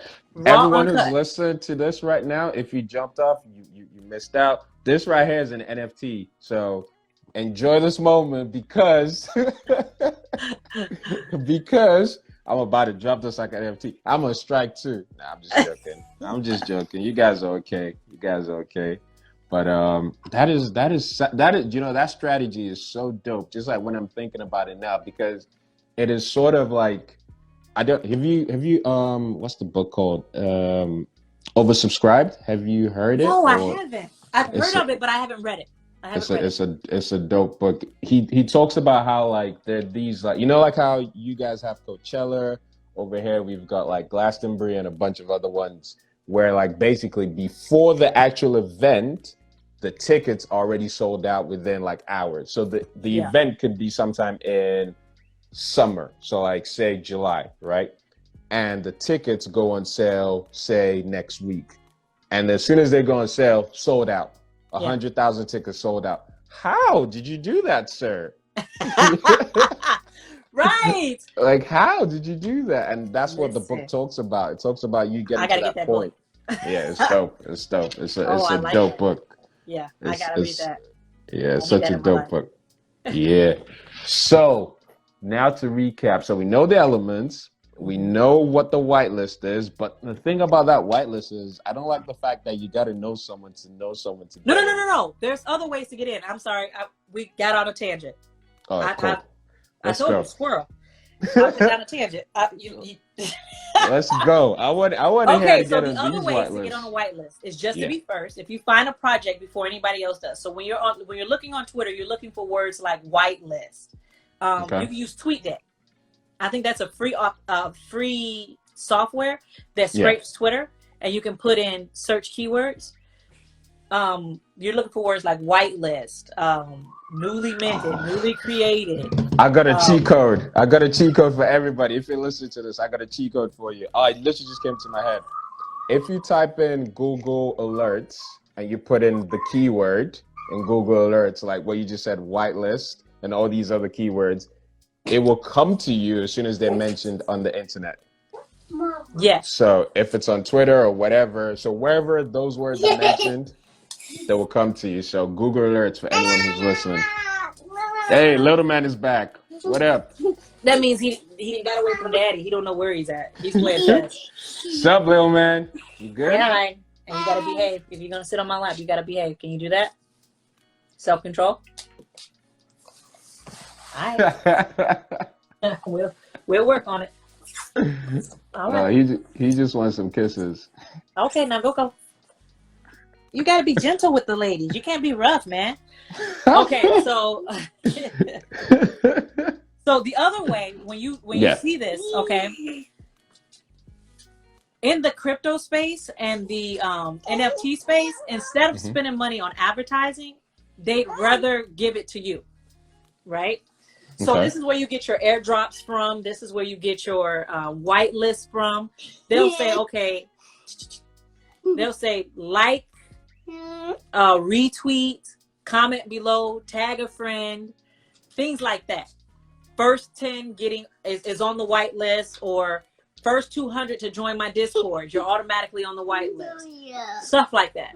So your research is what gets you on the whitelist if you don't have connects, right? So you can either do alpha groups, and they tend to cost money. Alpha groups.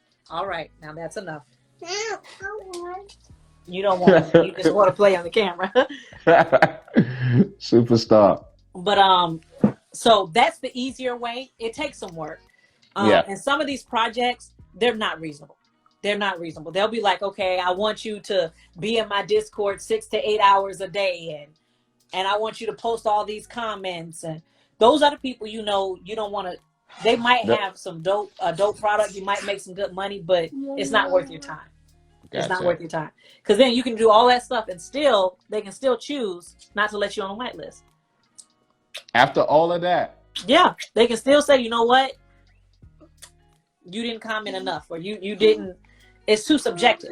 So I prefer to get on whitelist by when they'll say, the first however many to join the Discord. I'll do that because it's a guarantee. Everybody on there is a whitelist. I have a group that I'm with, and if you guys want to, you can drop it in the DMs, and we can start our own. That's enough. I'm not going to go. He wants to tell us about his Discord. Right. No, that's glass.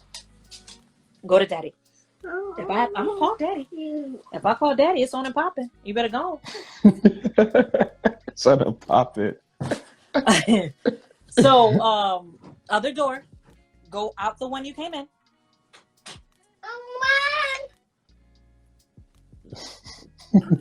But yeah, so Yeah, you saying you've that's got the a. easiest way. And So you you can got a even get a group? bunch of people together. And we can create one on here if you guys want.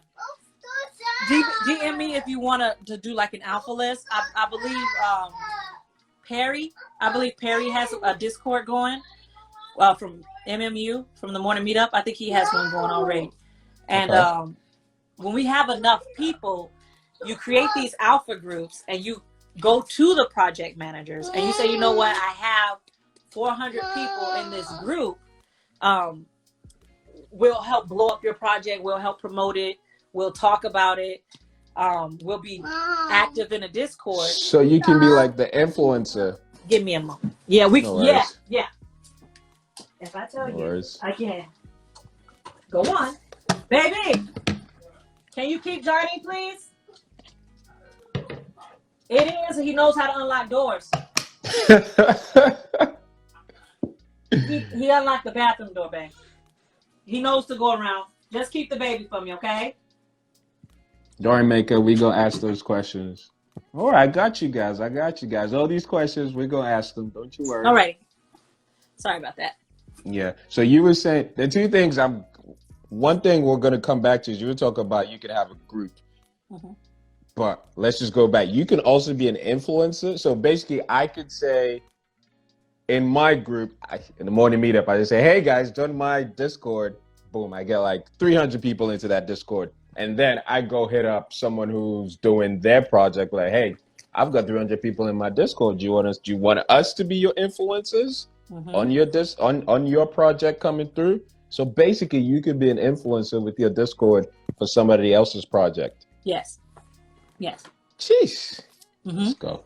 And also, if you have a following, a lot of these people will allow, they'll give you a whitelist just because you have a following.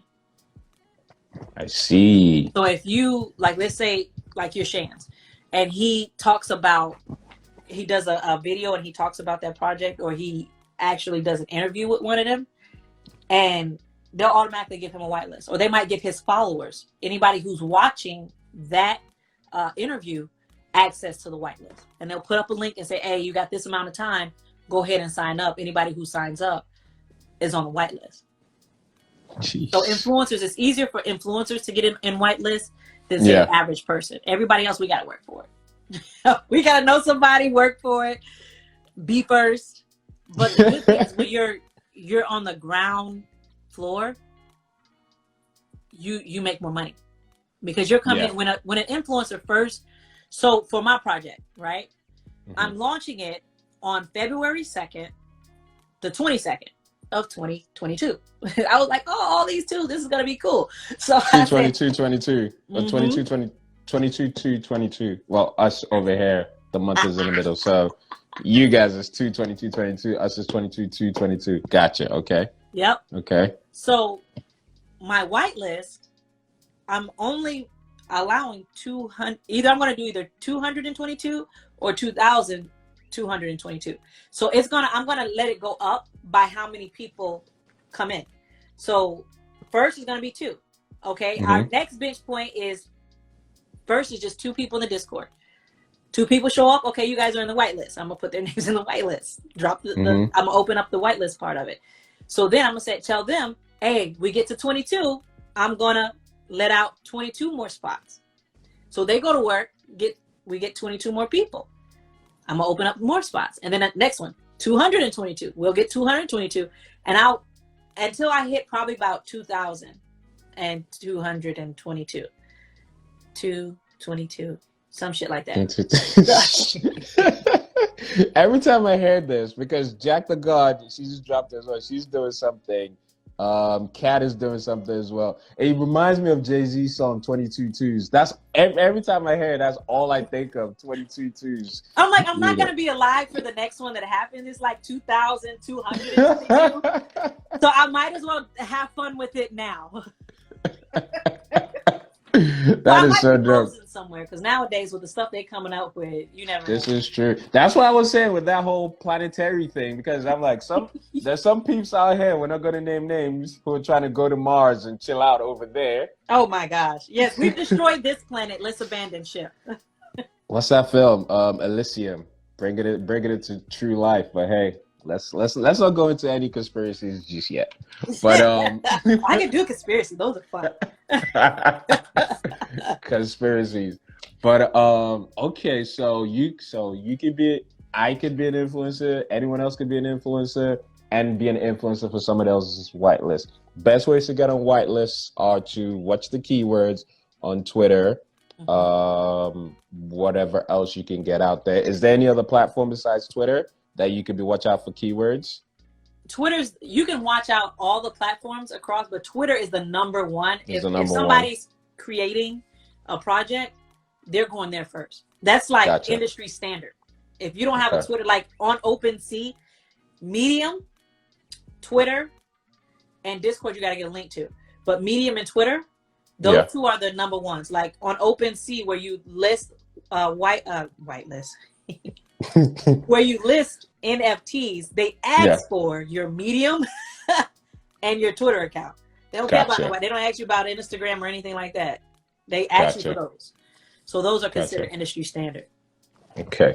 Another question I have. When I make my NFTs, can I take a selfie? Give that to somebody on Fiverr, say, hey, turn this into a digital selfie, and that's my NFT? You ain't even got to do all that. This guy just sold. He sold a collection of NFTs of himself and literally made bank. And he's a funny looking dude. It wasn't like he was like supermodel potential doing it. No, he was just a regular guy. He's a funny looking dude. Yeah. And people, they bought it. So basically, because Elion, did you see it? She's launching her course and her NFTs to her law students on that same day. Oh, word? Her and Ellen. Nice. This is dope. Elion, congratulations to you, yo. Like, I've got so many people up here who would do things on that. I feel like I should do something on that 22 Tuesday now. Like, just some guys. My NFT is dropping 22 T's. Stay woke. Stay woke. Do it. Stay woke. 22 T's. That's the NFT. We haven't figured out the utility yet, but it's coming. There's a roadmap. But it's coming. That's right. It's coming. I'm buying. It's coming. It's like Shopaholics Anonymous. It's horrible. Now you got a reason to shop. You're like, but I can make money. We can make paper. But what NFTs do is it hits those psychological points in people's head of rarity, wanting to be in. Yeah. It hits all of those and collecting. So like our hunter-gatherer portion of the brain that's like, I always got to be collecting. I always got to be. It does that for them without your house looking like you belong on Hoarders. But yeah, it's all psychological. Yeah, it definitely is. It definitely and then if you put you just spend $100,000 on this thing and you put it on your Twitter and everybody's like, whoa, you got it like that. You got it like that. It is JPEG? It is a flex. And you know the funny thing is, there used to be this site. What was it called? The $1 million website. I don't know if you guys knew about it over there in the States. I don't think I've heard of that one. It was back in, when was it? I feel like it was somewhere around in the 2000s, and I can't remember his name. But basically, here's what this dude did. He said, I'm going to make a website, and I'm going to sell the pixels on the website. I feel like it was like 2003, but I'm going to sell the pixels on this website, and everyone can buy each pixel for $1. I think he was trying to raise money to It was to raise money to buy socks and to go to university, something like that, right? Just, was it Alex 2? I think that's his name, Alex 2, Tew. And basically what he ended up doing was he ended like it. This is 2000, 2003, whatever. It went viral back then, and people were just buying the different pixels, but then they'd buy 10 pixels at once. So then he, instead of you buying $1 pixels, you'd buy, say, 10 at once. And then the whole thing got covered up. So he literally made $1 million back then from this $1 million website, which was just pixels. And each pixel you could put like your brand picture or whatever picture you wanted in there. So it was essentially marketing. It's still up now if you type in $1 million website. I'm gonna look it up. I'm like, I like that. I like that idea. I would have bought that. You know, but the thing is, when I look at that, and that's like I said, it's in the 2000s. I looked at that, I was like, this is literally like metaverse. Like it's literally like the metaverse. Yep, that was our version of the metaverse. 100%, yo. Web, 100. Web 2.0, I think. No. I don't even think that was 2.0. It was Web 1. It wasn't. Yeah, I think that was Web 1. Yeah, it was like maybe even Web 0.99 before 1. Finger paint. It was finger paint on the internet. Exactly. Like Dreamweaver. Woo, oh, back in those days. You know what? I was just messing with Dreamweaver like yesterday just to see. Dreamweaver is still alive? Yeah, it's still alive. I was like, I wonder, and I couldn't even. The new is so innovative. It's like going backwards. You have to think so hard with that. I'm like, no, just drag and drop. Wow. Yeah, just drag and drop. Like just keep it simple, yo. HTML5, all those things. But anyway, let's not go into that world. Let's come back. Let's come back to the NFTs world. I told you, squirrels. Not Dreamweaver, for real. Not Dreamweaver. That's a dope concept. It was such a dope concept, and it worked because he made a mill, and it's still the site is still there, because I remember I looked into it like a couple of weeks ago. I was like, wow, the site is still here, and it literally just made me think this was the metaverse of our time, you know.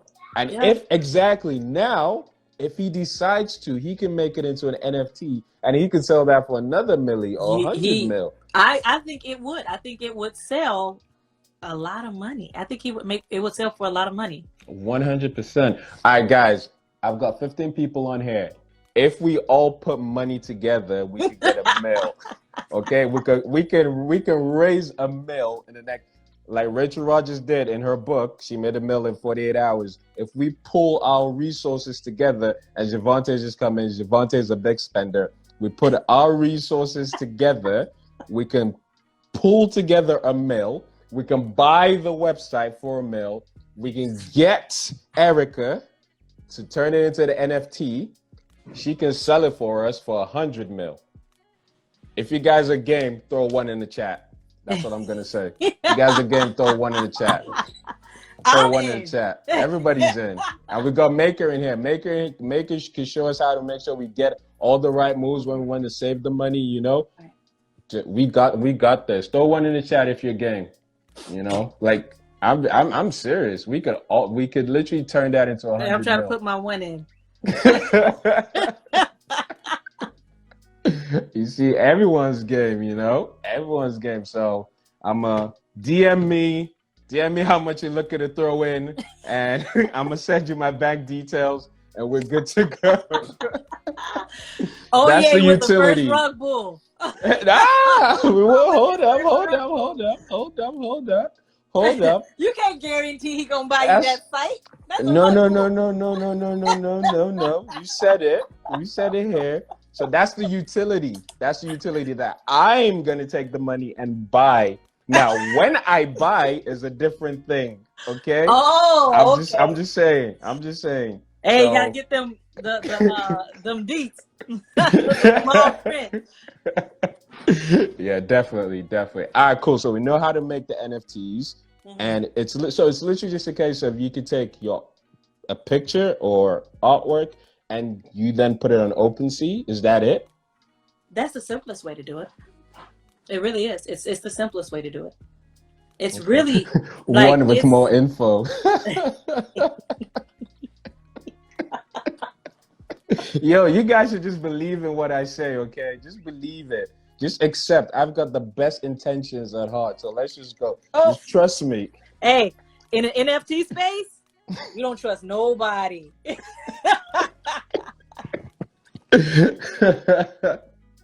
could be your grandma. You better ask some questions. Hey, Granny. What about that roadmap? I've got some further questions on this. So yeah, let's go to OpenSea, and I'm guessing OpenSea is basically the platform, because I was listening to this yesterday, and yeah, it was on Ty Lopez. He was saying basically OpenSea is a platform to buy and sell NFTs. It's a central platform to buy and sell. It's the Amazon of NFTs. Think of it that way. The Amazon of NFTs. Okay, I think I got to turn it back on. It's a little rings in my glasses. It's cool. Let's go. So is OpenSea the only place, or is that just the most popular place? So each remember we talked about networks, right? Yeah. Each network is its own chain, right? Mm-hmm. So the various different networks came to be because they had different reasons for being, right? So Solana is another network, and the entire concept behind Solana was they wanted to reduce the fees associated with this business model, right? So that's an entirely different platform, and they have their own OpenSea, if you want to call it. Gotcha. Okay. So the different networks also have. Now there's another network that's coming out. What's today's date? The Not Yet Bryn's birthday, the 10th. Okay, so this guy called Richard Hart, he's creating Kevin what's Hart's called a brother? fork. Huh? Not Kevin Hart's brother? Nah, his white guy. Okay. unless Kevin got some white parents we don't know nothing about. It's possible. Nowadays, possible. He's a developer, and he did what's called a fork. So sometimes a network will do what's called a fork. If they're on an open platform, they can create a duplicate of it and then change the code so that it has some different features. So he duplicated Ethereum, right? Mm-hmm. And changed some of the codes to make it cheaper. And he's releasing that after February. He's like the Microsoft of coins. He created Hex. He's made more million and billionaires from his coin than anybody else. He's the creator of Hex, right? And he's doing this thing called PulseX right now. They have a platform coming out as well. So it's just a matter of knowing, and if you can get on that platform, be one of the first ones on that platform, people who are interested in that platform and NFTs will, because you're first, they'll buy this. Gotcha. So it's a matter of knowing the different platforms and then knowing what coin you need to have in your wallet when you go to upload it to the platform. You can also access the smart chain directly through, I should have had this written down. Manifold, I think is the name of it. So a company came out, and the problem with minting on these different organizations is sort of like if you have a book through Amazon, right? Yeah. And they give you the EIN number. Yeah. It's basically like you're publishing on their platform. You're not the publisher, right? You're the author. You get whatever you get, but you're not the publisher. Yeah. Right? Amazon is. Yeah. But if you sell on Amazon and you put the EIN number in, you got your own EIN. You're your own publisher, right? Gotcha. So that's the difference. Am I going to allow them to publish mine and then it goes under their umbrella, or am I going to publish it myself? So this company called Manifold came out so that you can have an identity. Basically, it creates a brand identity for whatever NFTs that you release. And they do it in such a way where now you no longer have to go directly to like an OpenSea or whatever the platform is. And they have a couple of platforms on there. So they don't do just Ethereum's platform. Okay. And if you go through them, you own everything, right? I want to say they might take like a small fee with the listing and everything, but you have administrative access. They make it easier for the average person. You don't have to know any code. You don't have to do royalties and things of that nature. And we haven't even touched on the royalties. It's just bizarre. But you can do all of that through Manifold. I believe it's called Manifold. Don't quote me, but I believe it's called Right. So Manifold is one place to sell it on. OpenSea is another place. Manifold is a creator, right? It's a place to create the NFT because you asked me how to make it. Yeah. Right? And then when it comes, once you create an NFT, it goes onto whatever chain that you created it on, right? Gotcha. That transaction ID. So any marketplace can pull it up from there. Okay. Right? And people can just view it. Whether you choose to sell it on that marketplace is totally up to you. It's a different thing. Gotcha. Right. Okay. So if you want to sell on that marketplace, you'd have to first connect your wallet to that marketplace, right? So you can pay whatever fees they have you pay when you go to list it. And then you have to click list. And from there they'll do the fees because you're basically adding it to their platform. And when you connect your wallet to the platform, obviously they're going to take out the fees, gas fees. When people pay you, does it go? Is it the exact same thing when it goes into the wallet, or is there something else before it goes into your wallet? Okay, so the platform will take their fees first. So when you have a smart contract, everything happens in milliseconds. Right. So they purchase it, the platform gets their fees, you get your percentage. If you have anybody else on the contract with you, they get their percentages. And you don't have to, the platform, yes, is the marketplace. That marketplace, you don't have to, like with like an Amazon where you got to wait 30 days to get your money and then they can hold some back. There ain't none of that. Yeah. Once it's sold, it's sold. Okay. Period. So literally as it happens, the money exchanges, you get money in your wallet, just obviously net the fees, and then you're good. Yeah. Okay, now cool. it might take some time because you're on a network, right? Yeah. Which so for it to is a process. whole bunch of computers talking to each other. So they have to verify it first. But normally within 10 minutes, it'll show up. Okay. Yeah. All right, cool. So now the platforms to sell on are OpenSea, Rarible. There's a ton of platforms. There really is. There's one on Solana. I can't remember the one on Solana. I think it's called eMoon or something like that. How do we make sure that the platforms are real platforms and not just some guy just made a platform last week just to make it look like he sells stuff? You're right. I try and get everything through credible sources. So I'll see who else is selling on that platform. Okay. Right? So I'll go to another creator's Twitter or whatever. And whenever, that's another important thing. Whenever you're trying to purchase something, go to that person's Twitter, right? See they'll have all of their links on there. You always click through their links. Because part of the scams, they'll take little pieces of the website, sort of like Instagram, where somebody had add a little dash or something, or add a little S, and you don't even notice. So you think you're talking to somebody, but you're not. Yeah. I've had that. I had David.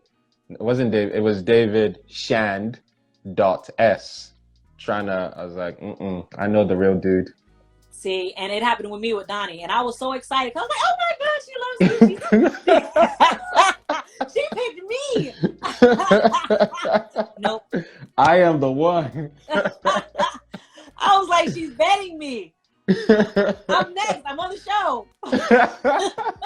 Ain't done nothing. But I was hopeful. I was like, man, they must have really enjoyed that bar the other day. Oh man, that's so funny. Yeah, no, it wasn't. It wasn't her at all. And then I was pitching it like it was her. My first pitch, it was a bot, and it wasn't the right person. It was a bot. Yes. Oh man, that's too funny. That's too Yeah. funny. But yo, y'all be safe. Be very safe out there with these things trying to pretend to be other things. Yeah. So yeah. So yeah, like us. Coinbase, CoinGecko, CoinMarketCap, the legit platforms are normally listed on a legit exchange and a legit like CoinMarketCap is a all information you need to know about crypto, they curate it first, right? They validate it before they put anything on their site. The same with CoinGecko. So you can find different things about NFTs on there as well and go through them instead of if it's questionable, if it's not one of the big ones, because new ones are popping up all the time. Yeah, that's the thing, because that's the thing about this space, which I see happening, which is just like anything. They're gonna be one person would be one thing. I'm sure for a long time it was just OpenSea. Yeah. Then after OpenSea, the eBay came out, and then the Walmart came out, and then somebody else is coming out, and so on and so forth. So I expect that to happen. My issue is just I ain't trying to be losing anything. I want to be like, yo, I could tell that you're a scam, man. I ain't falling for you. So look at the language on the site. A lot of these scammers, they don't speak the original language of the original site. So you'll see a bunch of misspellings, you'll see incorrect English. It'll say, if they're trying to push you to do it, what is Polygon? Polygon is another network. It's a bridge. I believe Polygon is a bridge. So what happened is all these networks are interdependent. They're independent of each other, right? So if you have something on this network and you need it on this network, how do you make them talk? They created a bridge. And that's what Polygon is. It's a bridge between the different networks. I believe Polygon's a bridge. Okay. It's either a bridge or another network, but I think it's a bridge. I'd have to look more into it. I don't want to lie to you. That's cool. No worries. So basically, when we're vetting, we know how to vet the coins. We know how to vet all of that stuff. We know how to vet the creators. We need to go check out what the creators saying, check out their whitelist, check out the Discord, check out what they're saying on Twitter, all those sort of things. And even after that, we shouldn't be fearful because something looks like it's a good deal if it feels like you're being rushed into it. So we know those are the things we need to do to be as safe as possible. Right. Because at the moment, it does still feel like it is the Wild Wild West. Yeah, it does still feel like that. So we know that. We also know now that when we're looking at the different platforms to actually sell on, again, we look through CoinCap, CoinMarketCap, CoinMarketCap, CoinGecko. You can look on Coinbase's website. Binance actually has one now too. They have a marketplace. I can't remember how long it's been out, but they have one now too. Crypto.com, they have a marketplace. There's a ton of NFT gaming sites. A ton. Yeah. No, I would imagine that. Blankos, right now, they're doing drops. And they've just partnered with Amazon. So they're the first NFT game to partner with Amazon. Like how Amazon has Amazon Games. Yeah. So now they have a powerhouse behind them. So, and they're still pretty new. So that's something that you can get. And it's a shooter game and a party game type thing. It's kind of fun, but it's not like shooter like you be grabbing your chest like, oh my God. You're not grabbing your pearls. It's a fun one. Clutch my pearls. Yeah. But how you making paper? Like, if as the player, how do you make paper? Like, let's just use Garnet as an example. Garnet Jr., he's created a game or whatever. Now I go and buy the game.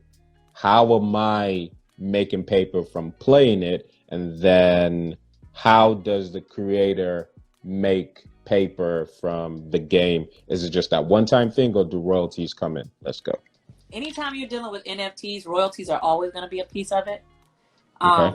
Most creators are going to build some royalties in there, period. there's two types of games. You got pay to play, which Okay. Axie is one of the #1 games because they were one of the first. They're pay to play. Before you can even play that game, those little creatures Your $300 creatures that ended yes, up my being little $1,000. $300 creatures, that was pay to play. I had to buy Gotcha. those creatures before I could even play, and you need 3 of them. Okay? Gotcha. So that's pay to play. But I own those creatures. I can breed those creatures and sell those creatures. There's actions that you do within the game that net you more money and more objects within the game that you can also sell. Axie also has, I think it has land that you can buy, but dude, it's ridiculous. It's like, I think the cheapest piece of land in that one is like $10,000. It's Nice. out there. Yeah. They get you. They hit you over the head with them land prices. Well, if everybody who was listening to my strategy earlier, my business plan, if we all, like I said, we come together and we buy $1 Million Homepage and we sell it, we all make like 10 mil each, we could go buy land in the metaverse. So we're still taking applications. The whitelist is still open. So make sure you get on it. I'm saying everyone should drop like 100 grand each. Javante may be 200, but we'll see. Lord Jesus. My name's gonna be mine. She was on this, I don't know, the person I saw, she was asking everybody for 100 million. Because you know it's no longer 100,000. It went $100. It's now 100 million. She was asking people 100 million to buy some digital land, like in some universe with like some creatures. It's an investment. Invest in yourself. It's an investment. Only 100 grand. Shoe Solutions, Mr. Shoe Solutions, D Mathis. You tell them it's only 100K. grand. Only 100K. That's like 10K. That's like 10K 10 times. We got that. Nothing. It's in It's your back nothing, pocket only. right now. Exactly. You can't You tell know, them sitting up a little higher on the left than on the right. it makes sense. It makes All in my sense. back So pocket. just for that, Erica, we expect yours to be the first. I'm gonna send you the soul code and the account number. You can be the first. Always gotta be first. Have you Ladies learned first. I nothing? always say that. You Oh, have to be first. 100%. 100%, yo. Make this happen. Make this happen. But all right, cool. So now, okay. So we know how we make paper from the games. We know how. Oh, and then you have earned. So one was pay to play, and the other one is earn to play. Earn to play. Play to earn. Play to earn. I said it backwards. Play to earn. So you'll play, and they'll even have like gambling things where you go and you're getting cryptocurrency, and you're getting characters, and you're getting coins from that character, and that game has like a currency attached to it, and then you can sell that currency. So there's so many different ways. When you're looking at these games that you're trying and investing in, look at the team, okay? Look at the game mechanics. What does it do? Because it's easy to put up a good-looking game and not have any game mechanics. You want it to have like a loop. Okay, you failed. Go back to the beginning. Let's start again. Okay, you failed. A very simple game. Think of the cash flow games where you're in that rat race and you got to do stuff to get out. Same thing. You need a game mechanism. If there's no game mechanism, then it's not a very good game. It's not going to go far, right? So if you're a gamer and you enjoy games, look at the type of games that you enjoy and then Google play to earn games, because now creators are paying for your attention. They're paying you for your attention, right? So it's no longer you pay me. There's going to be some purchases and things that you can make within the game. The developers are going to make their money. Yeah. But now they're paying people for their attention, right? So if you're a gamer, you just enjoy playing games, you can make money just playing the game. And you get people who do this professionally. Like there's kids with more money in their wallet than their parents got and have ever made in their life. And the parents have no clue. They think it's fake money. It's just money. It's just money out there. It's not real. Yeah, they're like, oh, that's their coins, honey. That's just their coins. And they can buy your house and everything in it. It's a brave new world. I love it. I love it. Oh man. Okay, cool. So now I know if I wanted to make paper from a game, I know what I'm doing. Awesome. And then they got YouTube videos. YouTube that game, and there's going to be some creator that's going to be teaching you who's playing the game. That's going to be teaching you how to play. I had to Google that crap. I didn't know how to play. I was like, how do you? It's not self-explanatory. It's not like you got a little joystick. A is to jump. B is to. That's what I that. thought. No, You're on a keyboard. Like you got to push buttons to move. I'm like, dude, this is hard. Oh. I thought it was literally just like you get a joystick or it's on your phone and you swipe in to move up and down. No? Some of them you do, but some of these games are like, dude, they go deep. They go deep. Like you got to think it's grown people playing. Sure. So you got to have grown people mechanics. That's very true. That's very we only true. gonna swipe for some of us will swipe a little longer than others, but most of us, you got to get our attention somehow. So some of them can be very in depth. See, well, it's a good thing we got Jack the God in here because she can hit us with the creativity and make it very engaging. So shout out to Jack the God. I know. Yes. Like we've got a whole team in here. Like actually, me and Jack the God are the creators of this new business plan I was talking about. She's gonna be on the team for creativity. So just because of that, the price is gonna from 100K to 200. Let's go. Immediately, Let's go. right now, drop the just like that. Just like that. Utility went up. Yesterday's price is no longer today's price. Like 10 minutes ago price wasn't today's price. It's no longer. It's no longer. No, it's NFTs, after midnight now. It's a new day now over here in the UK. So yesterday's price is no longer the same. So I didn't kept you forever. See, Eliana know she know I can talk. I didn't keep you too long. No. We're loving this. We're loving this. So yeah, please continue. So so you have those mechanics when it comes to the game, buying the actual like the land inside the game. Yeah. Like the central land, you can buy the land inside the game and then you can build things on that land that people can then come and view or take part of, and then they're paying. Okay. You can rent that land just like you would in real life. Somebody, you bought the land, you're not a coder, you're not good with that kind of stuff. Somebody who does code or has some aspirations says, hey, look, I'll rent that from you. Gotcha. And you're now paying monthly rent for digital land. For digital land. Right. Like Snoop Dogg, he had this this little short on YouTube. I don't know what it is that him and Kevin Hart is doing, but it's hilarious. I just love their interaction. It's just so funny. And they're dancing and they're listening to music and they cutting up and he's going, hey man, I don't know what the hell this is, but all those little digital people dancing is making me money. He do like a digital party and charge people to get in. And he's like, I don't know what none of this is, but hey, I'm making paper. That's all that matters. So I try and tell people, you don't have to know all the ins and outs. You pay somebody who knows. You just have to have an idea of what you're trying to do. And because it's programmable, if you can imagine it, you could probably do it. Sure.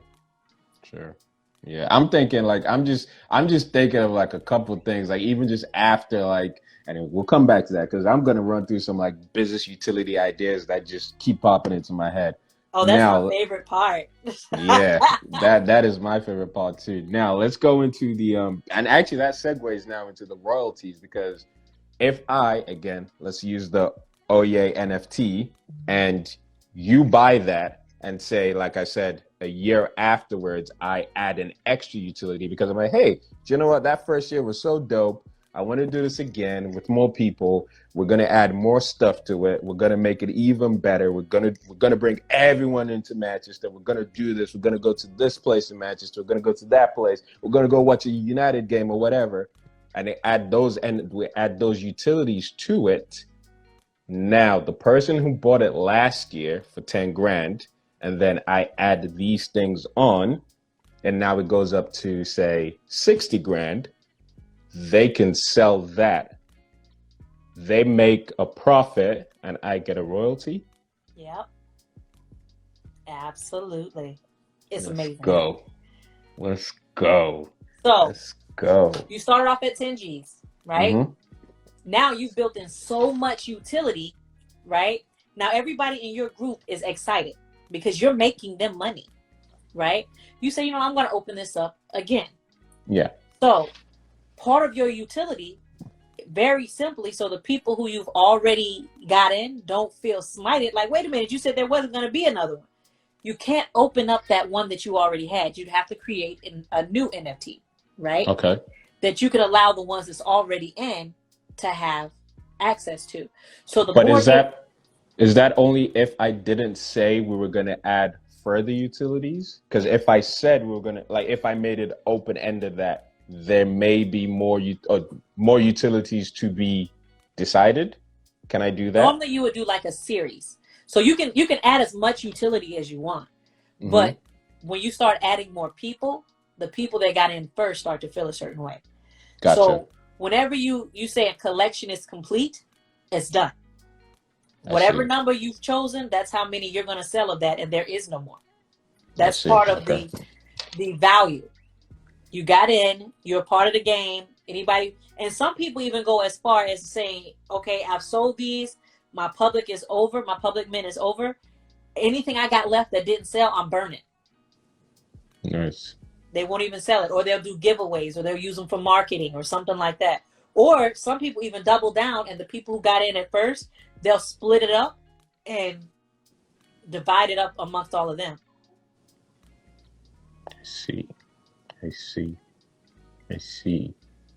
Because then when you do that and then you add this other stuff to it, the stuff that you didn't sell becomes even more valuable. Exactly. See, so Gary Vee has the intention, the goal that every single holder of one of his Gary Vee NFTs is going to be worth $1 million. He wants to provide so much value that every single person that owns one of his NFTs, that NFT is worth at least $1 million. Right? But once he creates, and each one of his is a one-off. So he'll do a little drawing, and that's a Gary Vee friend. Right? Yeah. So he won't create copies of that one drawing, but he can add to that collection. Do you see what I'm saying? So you have two ways to go. You can do one-offs within the collection, but if you do like a generative art collection, right? When you say I'm doing 10,000, that's it. Now you can do a playoff of that. So like the Bored Ape Club came out, their original drop was just 10,000. And then they did the Mutant Ape drop, and I want to say it was 20,000. They had 10,000, and then everybody who was already a part of their Bored Apes, they gave them one. Right? Mm-hmm. So now they have these 10,000, and once these 10,000s are sold, they're waiting for that. Now the people who own two are like, well, I only need one. Yeah.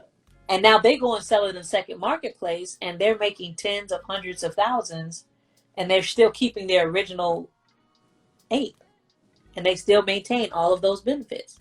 It's an investment. Right. Now they're looking at your stuff as an investment. Mm-hmm. Right? Now let's see. So in that scenario, right? A lot of us on here, we do courses. Yeah. I bought so many courses. It's ridiculous. Right? It's ridiculous. And a lot of it is timeless information. Yeah. Okay? If you're copywriting, it's still copywriting. No matter what year it is, it's copywriting. You just got to learn the new platforms. That's it. Right? Mm-hmm. But some of my copywriting courses, I can no longer get into. That person has moved on. They're no longer doing that. So they're not maintaining it. The same for writing. Story structure has not changed. But I can no longer get into those courses because the creator has moved on with their daggone life. Yeah. Right? But if you launch your course as an NFT, that data is there forever. So whoever you sold it to, they have access to that for the rest of their life. Not only that, you can, as you're updating your course, you're just uploading it to that file system, and it's a free file system. You might have to pay a fee because you're changing no, you don't. You don't have to charge a fee. You don't have to pay a fee because you're not changing the actual blockchain. You're changing the IPFS file. So gotcha. Right now, many of us pay $300, $500 a month for some platform to hold our content you put it on IPFS, you sell it as a NFT, you making more money, and you're no longer playing that platform. I'm like, Makes the people sense. they actually own it now. They're not pirating your stuff. Why? Why would I pirate it? That's true. Why Actually, would I you can't pirate even it? pirate it. That is true. It's right there, and when I'm done with it, I can sell it, and I'm making money. Let's I can go. buy one for me. I can buy one for one of my kids. Here, take it. I love it. Yeah. That's dope. That's dope. That's very dope. And think about it. In the U.S., I don't know what it's like over there. I've never been, and I'm not familiar with you guys' culture. But here, because of where we came from, a lot of us have no history. We just don't. Mm. We're paying people to take DNA samples to find out where in Africa we came from. Yeah. Right? We don't know a lot of our ancestors. We just don't. I could tell you're Nigerian. I could tell. No, I got it done. Ha ha. I got it done. Where you from? Don't say Ghana because no, then it was something Elion. with a B. Botswana? I can't remember. But the tribe was all about equality, and both the men and the women were equal. And I was like, that's where I get that from. Because I feel a certain way about it. I'd be like, wait, I can do that too. And I feel it in my bones. I'd be like, look, if I'm not doing anything, if I'm doing something and you're not, then hey, kids are yours. True that. Was it Benin? No, I don't think so. It was obscure. They used to be in Burkina Faso? settled in Gambia. They were on the border of Gambia and yes, baby. Elion. Okay, go tell daddy. Tell daddy to get her. Yeah, me and Wogu winning. We were rooting that. Yo, you must be nice, but it's cool. Oh man, but yeah, I totally get that with like the history and stuff. Yeah. Yeah. So people could now create lineage. They could create an NFT with their family's information. Even SOPs. Yeah, I call them legacy NFTs. It's something I just created out of my mind. But I call them legacy NFTs. And I would have loved to have something like that where it was a video and we talking to grandma and we say, hey, grandma, in the future, for our kids in the future, what's something that you learned from life that you would want them to know? Dope. And just record it. And every time a new kid's, that's like a family album that everybody has access to. Everybody knows everybody else. And you get those gems, those lessons learned, those so everybody gets to stand on the shoulders of the generation previously and do just a little bit better. Yo, that's some dope generational wealth and game right there. Right. I like that. You get, there's so many things. Like my mom, she told me she didn't even know she didn't even have a bank account for when she was raising us with like no bank account. So it's like how cash exchanges and stuff like that. And then she got married, finally got a bank account, and they split, and he took all the money out the account. So she no longer trusts banks. She's like, how are you just going to give to him my money? They're like, well, you both were on it. So a lot of the older generations, they don't have any trust in that type of thing. Yeah. So like there's a white guy across the street, and he was talking about back in the day, he was like, America used to be amazing. The only problem we had was racism. But we produced our own stuff. We produced stuff for everybody else in the world. The only problem we had was racism. Our economy was booming. Yeah. We were doing well. So that type of information, like he said something and I thought it was powerful. He said the way that we see Black folks behaving nowadays, he said they never act like that when we were young. He was like, they were like the pillars of society. Nobody looked at them like thugs and gangsters and all this other stuff. They did everything. They were professors and electricians, and if you needed something done, that's who you went to. And they were successful in what they did. And it seems like with the turn of media, there's a portrayal of people, and then they start to fit them in those molds. And if you don't understand the power of the mind and what you're putting in it, you get carried away. I used to love, oh my goodness, my clubbing days, I don't even want to talk about. I'm so glad we didn't have YouTube and all that stuff back then.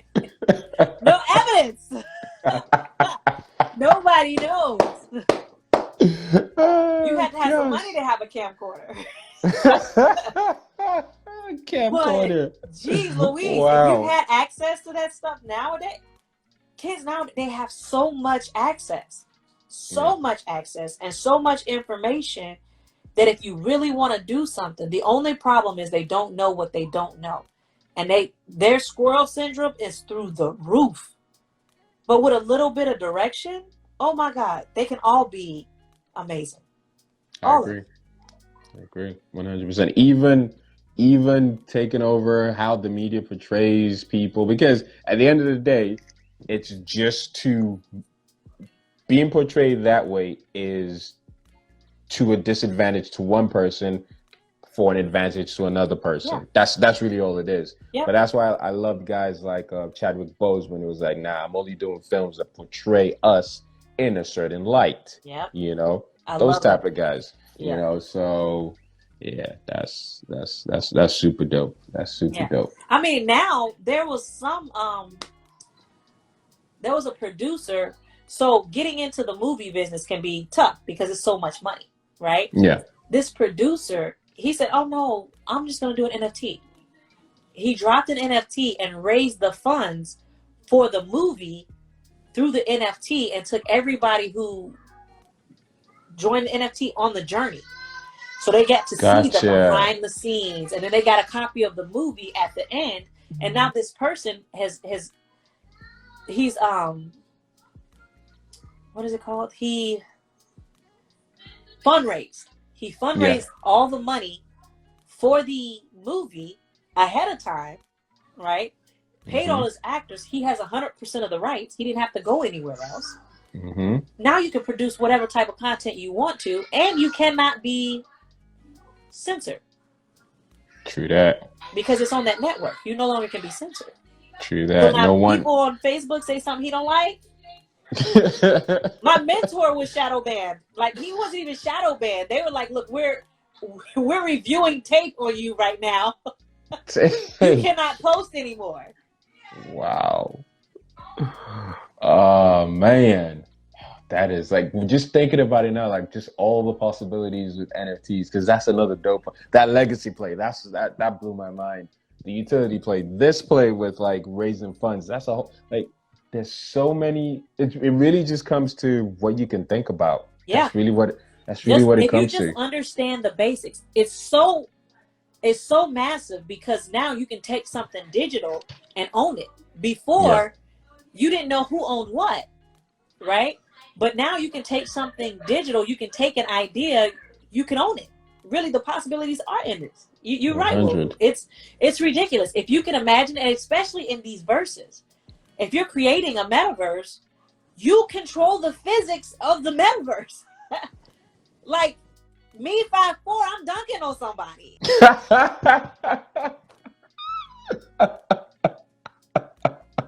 That I'm dunking. I'm like somebody. Mike in my metaverse. I'm like Mike, yo, all 200 pounds. And in the metaverse, yes, I add on my 200 pounds. I'm like, that's just who I am. I'm not small in real life. I'm not small in the metaverse either. And my metaverse equivalent has a mohawk, and it is red and black and green. She bad. Oh, yes, man. She's bad. That's the dunking for me. Too, and all her wrinkles. It's the dunking for me. Yes, I'm coming for you. I am dunking on you. I'm gonna learn. Oh man, that is so dope. Learn. That's so dope. Yo, I'm man. WNBA in the metaverse. Kobe. Yes. Forget the Oh. 3-point line. I'm always at the other end of the gym. She's I'm dunking windmilling on it. you. Yes. Posters. Dude. Yes. Yeah, that's dope. That's dope, man. Like NFTs are like just thinking about it, just from this conversation, just like now understanding way more than what you just kind of see, like just little pieces here and there. Yeah. Like now understanding it now and understanding that it's really a case of the possibilities are endless, and it comes to your creativity and what you're trying to do and what you're trying to achieve. And can I use an NFT to help me do that? Yep. Like even if you think about it, like you can say, okay, cool. I have this vision. I only have $100 in my pocket, but I'm going to create an NFT because you don't need anything crazy to create the NFT. Right. I'm going to create an NFT to achieve this vision. I just need my tribe to come with me on the journey to get there. Exactly. And that's where the power is. That's why I'm so passionate about teaching everybody that I know about NFTs.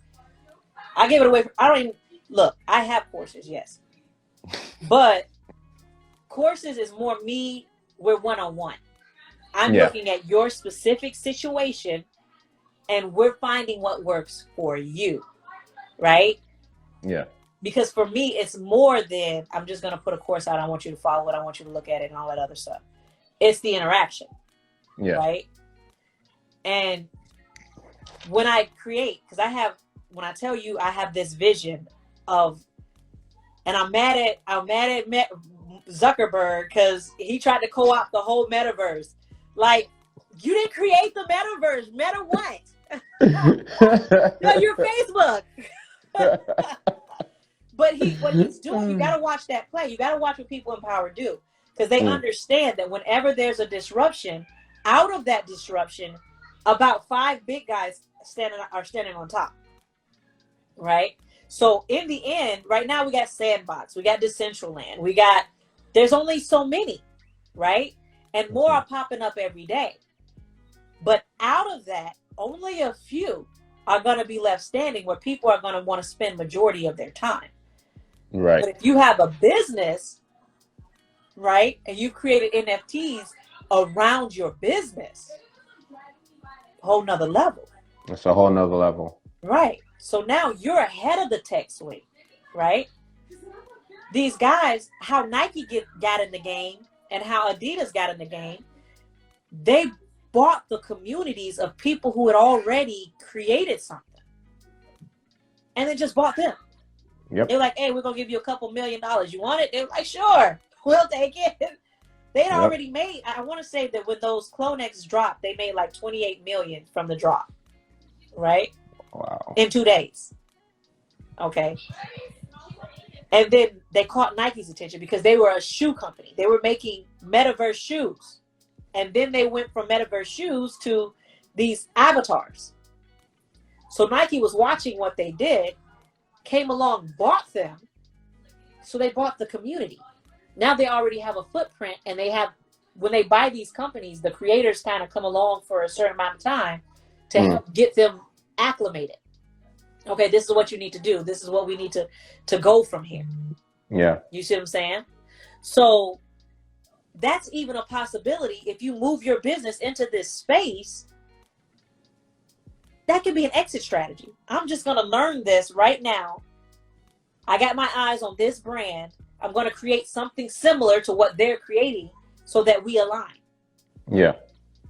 Blow it up. Let them notice me. If I'm a creator, I'm nobody's fool no more. No more. You're not coming. I'm not pitching nobody. I'm not. I'm going to do it myself and create such a stir that you come looking for me. I'm not doing it the other way around no more. Pitching sucks. 100%. 100%. It makes you feel like you're this big. 100%. I'm like, no, I'm going to show you what I can do. And then when you see it, you come to me. You're going to come to me. I'm not That's pitching what's books up. to daggone publishing company. Why? So you can pay me pennies for my books? That's what's up. I'm gonna get 2 cents per book. And if I use Amazon, I'm gonna get $7 per $10 book. But if I'm writing fiction, most people don't even want to pay $10 for a fiction book. So you paying $5.99, $7.99 for the book. You only get a couple bucks per book. You literally have to sell tens of thousands to make money. Man, I didn't know it was that tough. Yes. That's why a lot of these authors, and they're famous authors, they have a second job. That's why you only get 1 book a year from an author. It's ridiculous. They're not getting, and then if they pay you the royalty up front, they've taken that money back from the sales first. And then you get what's left after that. Yeah, these contracts for these creatives, that's why they're so excited. Yeah, it makes sense. And that's why like I've got Max in here, I had Maddie in here. I don't know if they're both still in here, but I know for them because they're in the music space, like Oh my goodness, what they can do yeah. right Yeah, like It's what these ridiculous. NFTs are possible. Like just been talking to you and just like the things I've thought about. I'm just thinking of the type of things they could think about with like music producing and the artists they work with Yeah. and the music that they make. Yes. Oof. I've even been talking and dealing with chefs. They're like, I want an NFT. What do I do? Great. Let's line it up. What direction do you want to go in? Do you want to be in the metaverse, or are you trying to connect it to your current business? Okay, you don't have to be what's one of those TV chefs? Gordon Ramsay. Gordon Ramsay, yeah. You your own Gordon Ramsay. You can do your own series. Make your own And recipe make it all NFT. NFTs. If you want to be on HGT at some point, just blow it up. Blow it up. Attach It's events, pop-up events. Mm-hmm. Oh, I'm gonna be let people pay you to travel. I'm gonna be in this city. I'm just gonna rent an event. I'm popping up. Anybody with my NFT, you get in free. Actually, you could even just say, hey, if you want to do an Atlanta NFT, I need X amount of people to show me that they're ready to bring me over to Atlanta, and it's only open for like 20 people, and you get me one-on-one, and we do like a cooking thing, and only you guys get to know what that recipe is going to be. The rest of the world doesn't know. And then if I go to Boston, I'll do something in Boston. Only Boston knows. Oh man, it's crazy. And then you can really tweak it and be like, because each city has their own culture and their own favorites. What we're doing in Philly, we're doing a Philly cheesesteak sandwich. We're doing some special Philly cheesesteak sandwich that only the people here in Philly. You the only one got that recipe. Like in the family right now, my husband's grandma made the best banana pudding. Oh my God. Man, it's off the chain. He has the recipe. She passed away, and he will not give it to anybody else. And people be asking me, and I'll be like, I can't. I don't know it. No, I know it, and the kids know it. We all know it, but oh, you guys know it, but you're not allowed to share. Because when you first get married, you're like, he's like, I want you to make me some banana pudding. I'm like, I don't think that's gonna work out the way you think. This ain't gonna end the way you think it's gonna end. We might have to call Grandma, because Grandma was still alive then. So we called, and I created this little leather-bound book. And now that I'm saying that, because all of my kids, your children, I hate to tell it, they are waiting for you to die. My kids have already started to say, they're fighting over the cookbook, and I'm still here. I'm like, really? I can't just make you all your own individual cookbook with the recipes. No, but I want that one. So you're already killing me off because you want the cookbook. I'm just gonna make a family cookbook NFT and be like, look, you own it. Everybody got That's too a copy. funny. Everybody got a copy. Y'all, all of you guys are on the whitelist. It's okay. Yeah, you're good. Don't worry about it. Oh man, that is too funny. That is too funny. Yo, El Elyon, you heard that, right? You heard that. I was like, man. That was great.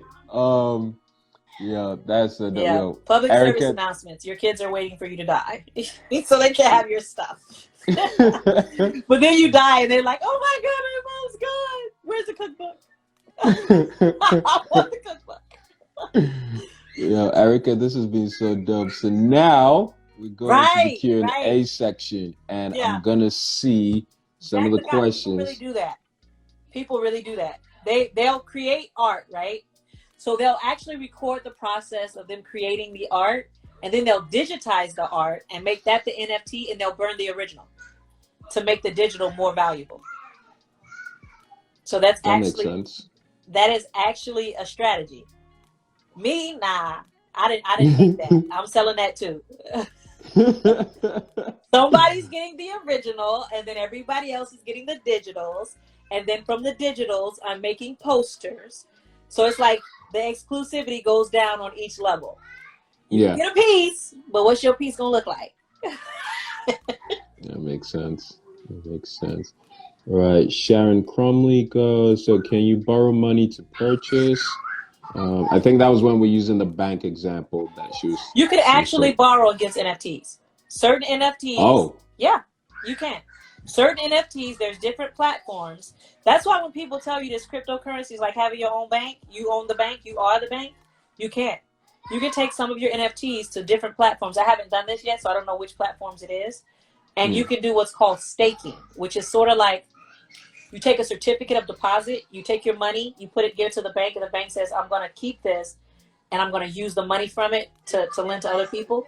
You can stake that asset, and on OpenSea, it's going to tell you what the floor price is.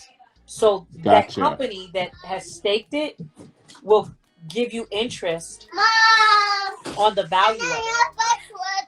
Or they might, okay, tell daddy. Sorry, I'm getting him. Sorry. Go on, put him on your hip.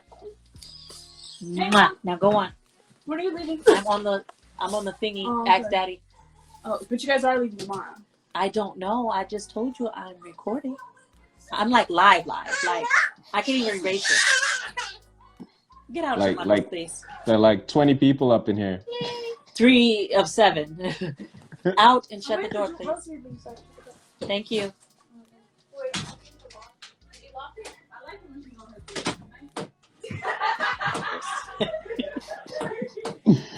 It's the gang. They tell her I like it when she's on her thing. She's nice to me.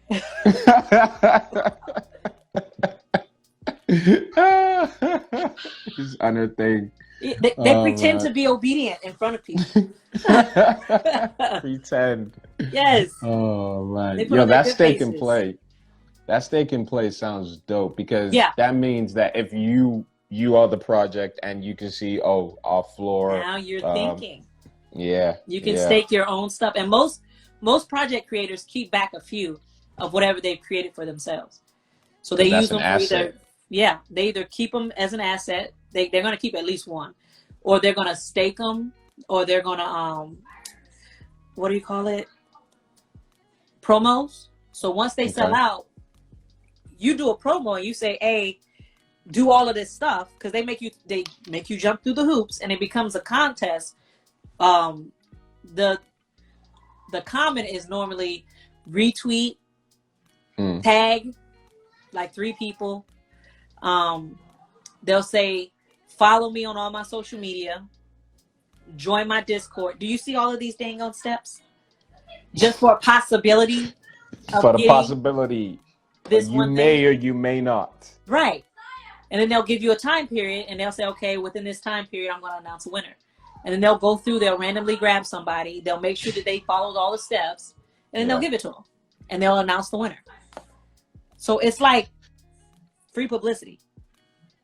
It literally is. It literally is, like on steroids. Absolutely.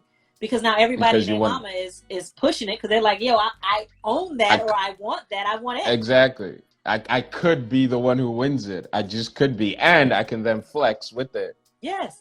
Yes. Not to mention, the people will change their profile picture of one of those. Instagram. That entire, you automatically get, if it's a 20,000 collection, you automatically got 20,000 followers. They see your character and they're like, oh, they in the crew. Everybody follow. They may not they may not be relevant to what your channel is about, but they go out of their way to support you. It's cool. Success has many people want to be part of success. Yeah. You know? Yo, Matt asks, he goes, curious about a music album I released. What approach would you do to NFT something from the project? So I guess he's got an album, a music album, and he's thinking how he could NFT it, The essentially. entire album, or is he gonna NFT each song? I don't know if Maddie's still in here, but let's just say the album. Okay. So if he's doing the entire album, oh my gosh, like endless. There's different platforms specifically for musicians, which will allow them to stake their album and they'll get money, royalties, every time it's played on their platform. So it's almost like a Spotify, like music type thing. You put your music on. If anybody likes it, anybody's interested in it, and they listen to it, they pay you each time somebody listens to it, right? And that'll help you to get some views on your music. All the things that I said you had to create earlier, the Discord, the Twitter, all of that stuff, do all of that. Everything in this space is marketing. Right? Your marketing is going to determine your success, your following, your work. What are you giving with this NFT, right? Yeah. You might do a tour for only the people. It could be you could call it a couch tour. They got couch hopping out here where you can rent a couch, but I'm coming to this city. I'm coming to that city. Yep. And have the people that have your NFT get in free. So now they're promote my coming to this city and have like a fundraising type page on there, right? Yeah. Where you promote by dollars. You tell people about this. Once it reaches a certain amount to where I can cover expenses to come out there, now I'm coming. And all the kind of people like the chef play. Yeah. And all the people who got in, you get in for free. But now I'm making money and I'm touring and I'm posting all of these pictures and everybody else is posting all of these pictures. Now the internet's on fire and you it, right? Yeah, you're ablaze. You're litty lit. You're litty lit. There's no gatekeepers.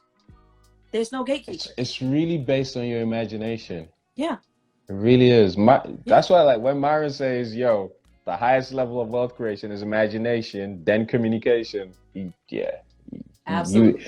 Spitting game. Right. I got another question from Franklin. Zay Coco. Do you know what Franklin does? Yes, he does. He makes art out of coconut. The coconut. Yeah, and he was saying, what can he do with the NFTs? He can do quite a few things. Oh my goodness. He can actually NFT the art, right? So what he's created, he can sell as an NFT and then ship that product to the person, right? So that he can do that. He could create the product and then digitize it. So take a really good picture of it, and then sell that as an NFT, right? Okay. And each creation could be unique. Or he could say, I'm only doing 300s of this edition, right? Because people buy NFTs for the art, for the beauty as well. Sure. Right? And if they know that you're an artist, a lot of people buy just to support artists because they want to support an artist. I saw those coconut things he was creating. They were dope. Like, I'd buy the earrings. I love them. Right? And if it was an NFT on top of that, oh my goodness. He can even turn... Yeah, he can even turn some of the creations into NFT themed creations. So you see people with Bitcoin shirts all the time. They just want everybody to know, I know what a Bitcoin is. Make some daggone NFT earrings, I rock them. And buy it as an NFT. Right? Whatever value you create, you can even do a class. And your NFT gets people in the class where they go to the store, the grocery store, they buy them a coconut, and you walk them through creating their own coconut creation. Yep. That's a whole nother level of something that you can do as an artist to bring in even more. It's another product. Yeah. That's dope. Let's go. Yeah, so he really would have to look at his current business model. And so he doesn't want to detract from what he's already doing. He wants to kind of try and add on top. So it's ancillary. The Sweetest Gem says, how many NFTs have you made so far? I made a test NFT. Okay. I didn't sell it. I want my first NFT to be special. And that's the one that I'm giving everybody who DMs me whitelist access to. Right. Gotcha. And the great part about this NFT that I'm dropping is I'll be the first one to ever have done it. Let's go. Yeah. Let So you're go. actually doing Black history, making history. Making history, 100%. 22, 22, 22, 2, 22, or 2, 22, 22. For you guys over there. Yes. How do you create NFTs for art paintings? I think we kind of discussed that already. You got two options: digitize them, sell the digital options, and burn the original, or you can just sell one off and mail it to them. So now you're no longer required to get into a gallery to sell your paintings. Yep. Jack the God used to have to burn the original because they're still gonna fight. Jack cracks me up. We've gone through. Is that 2 transactions? Okay, so Sharon, is that 2 transactions selling the NFT and original? Oh, I see what she's saying. So basically, you create the artwork and then you digitize it. So is the artwork that you still had the physical copy of one thing, and then this thing is the NFT, or is just the digital version of it the NFT, or do you burn this one and then this is just the NFT?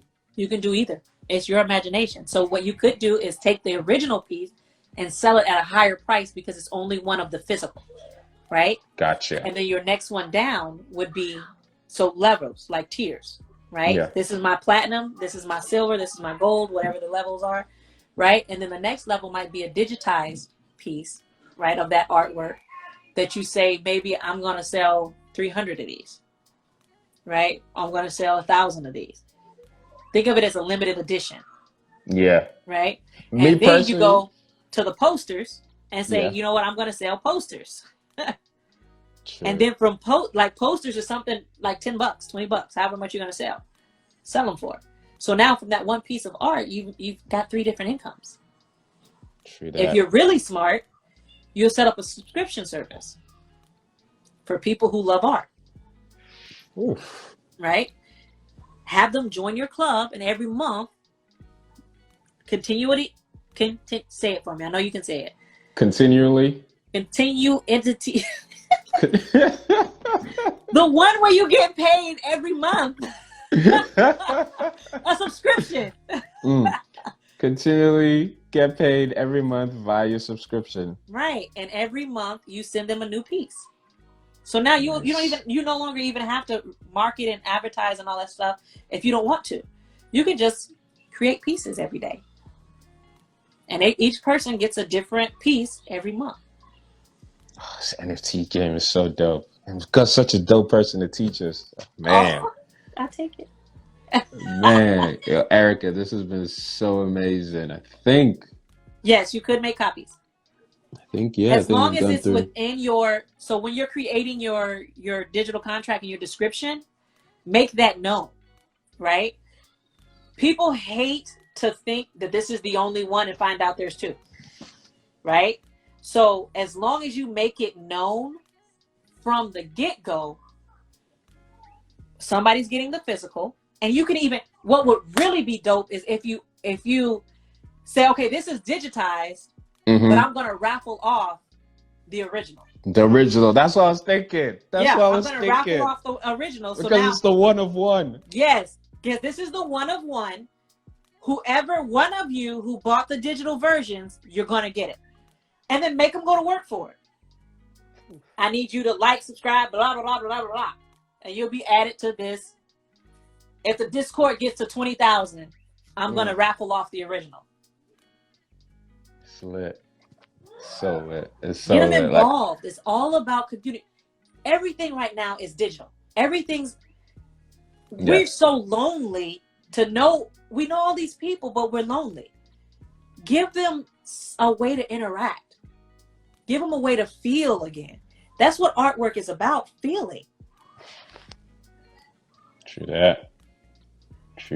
Yeah, that is like there's so many iterations that you can think of. So many. I love it. Yeah. I love it. So think about the little girl who goes to the thrift store She goes thrift storing every Sunday, and she fix up those clothes, and she's ripping it here, and she's adding a little bit here. She gets on her Instagram, and she's the bomb. And it's one of those. And then some designer sees what she did, rips it off, and makes multiple. Sure. Now she has the rights. She makes that into an NFT. Hey, girl, tell me your size. Let me see your picture. Okay, I know for your body type, this will look good on you. What's your style? What do you like? I got you.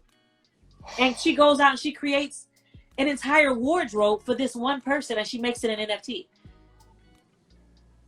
That's fire.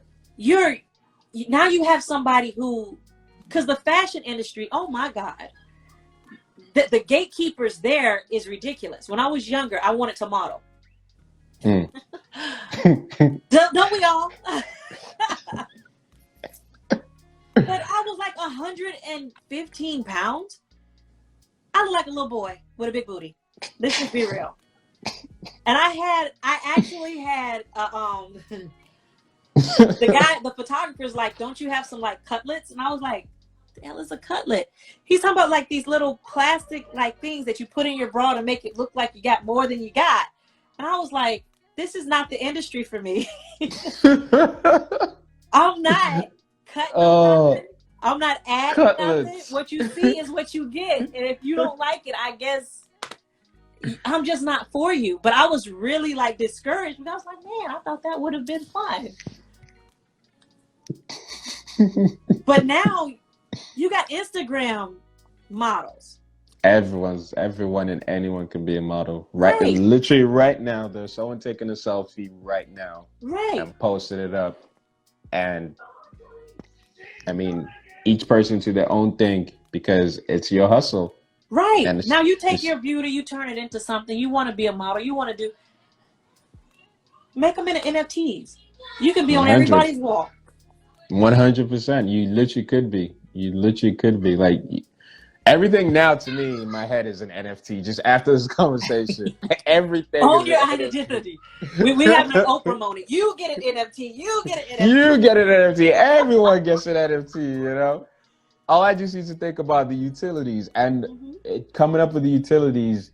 That's as long as it's given, because as long as you're giving value to the person, it makes sense. Yep. You know, but at the same time, something else I've also thought about was that you who are the project creator, you need to have some sort of something about you which is going to attract that tribe to you.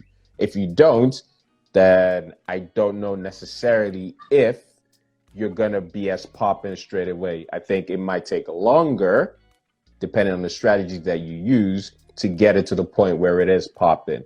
But it doesn't mean it's impossible. Well, a lot of these people who created these NFTs, man, this 12-year-old kid, programmer, he said, I want to know if I can do that. Sold out, he put a post on Twitter about his NFT, sold out. I think he did a couple thousand. I think he did like 3,000 or something. I don't know how many. Don't quote me. He literally sold out. I think he said in 9 or 7 hours, something like that. He made $400,000 in those hours. $400,000. And he's a little. I'm not gonna call him that. He's a little adult. He's not the popular kid. You know, he's not considered a personality and all of that stuff. He was just really smart. This is like the equalizer. This was the equalizer. So if somebody believes in your project, dude, I have only a personality because we're talking. I am an introvert.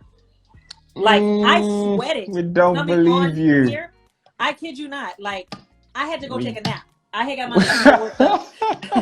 I had to take a nap. But I told you it was just going to be a conversation. Dude, I know, but people are judgy. Like, I'm sweating now.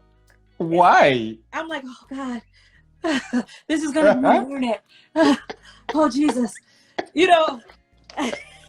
There is, you know, I'm going to take a picture. Dude, look, I almost killed myself. I'm going to take a picture. True story. I was in Japan. I ate some oysters, and I did not know I was allergic. Right? And And I didn't realize You this until I was didn't in the morning know? meetup. I didn't know. I never had oysters before. Dude, we were poor. You don't get seafood when you're poor. You get chicken and hamburgers. We were broke. That's the funniest thing. We didn't get all that stuff.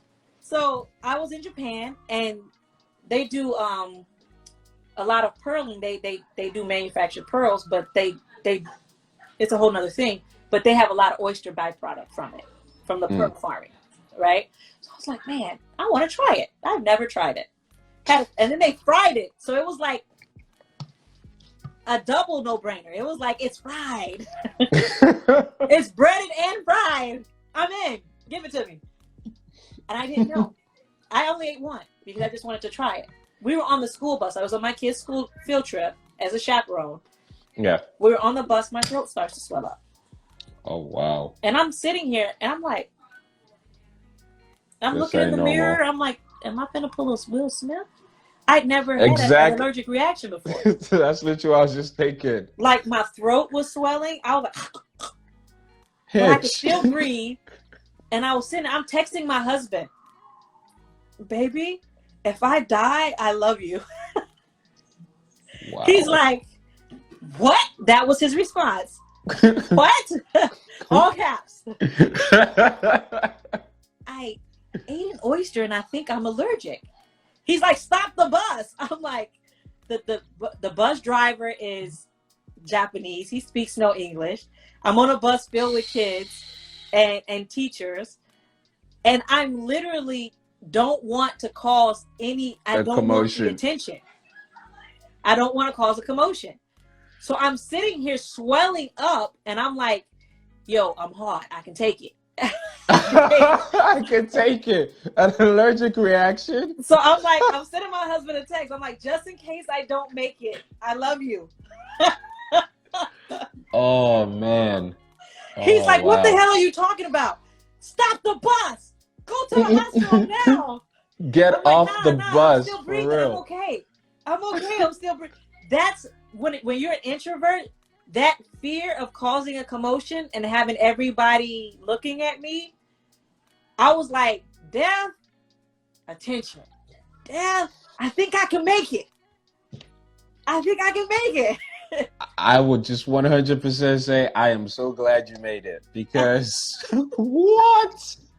I didn't want the attention. I did not want the attention. None So I of didn't that, say anything. Luckily, it swelled up a little bit and I could still swallow because my husband was freaking out, man.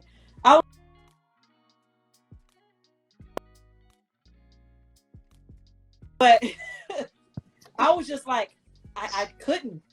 I was like, I've lived a good life. My husband's a good man. He'll take care of the kids.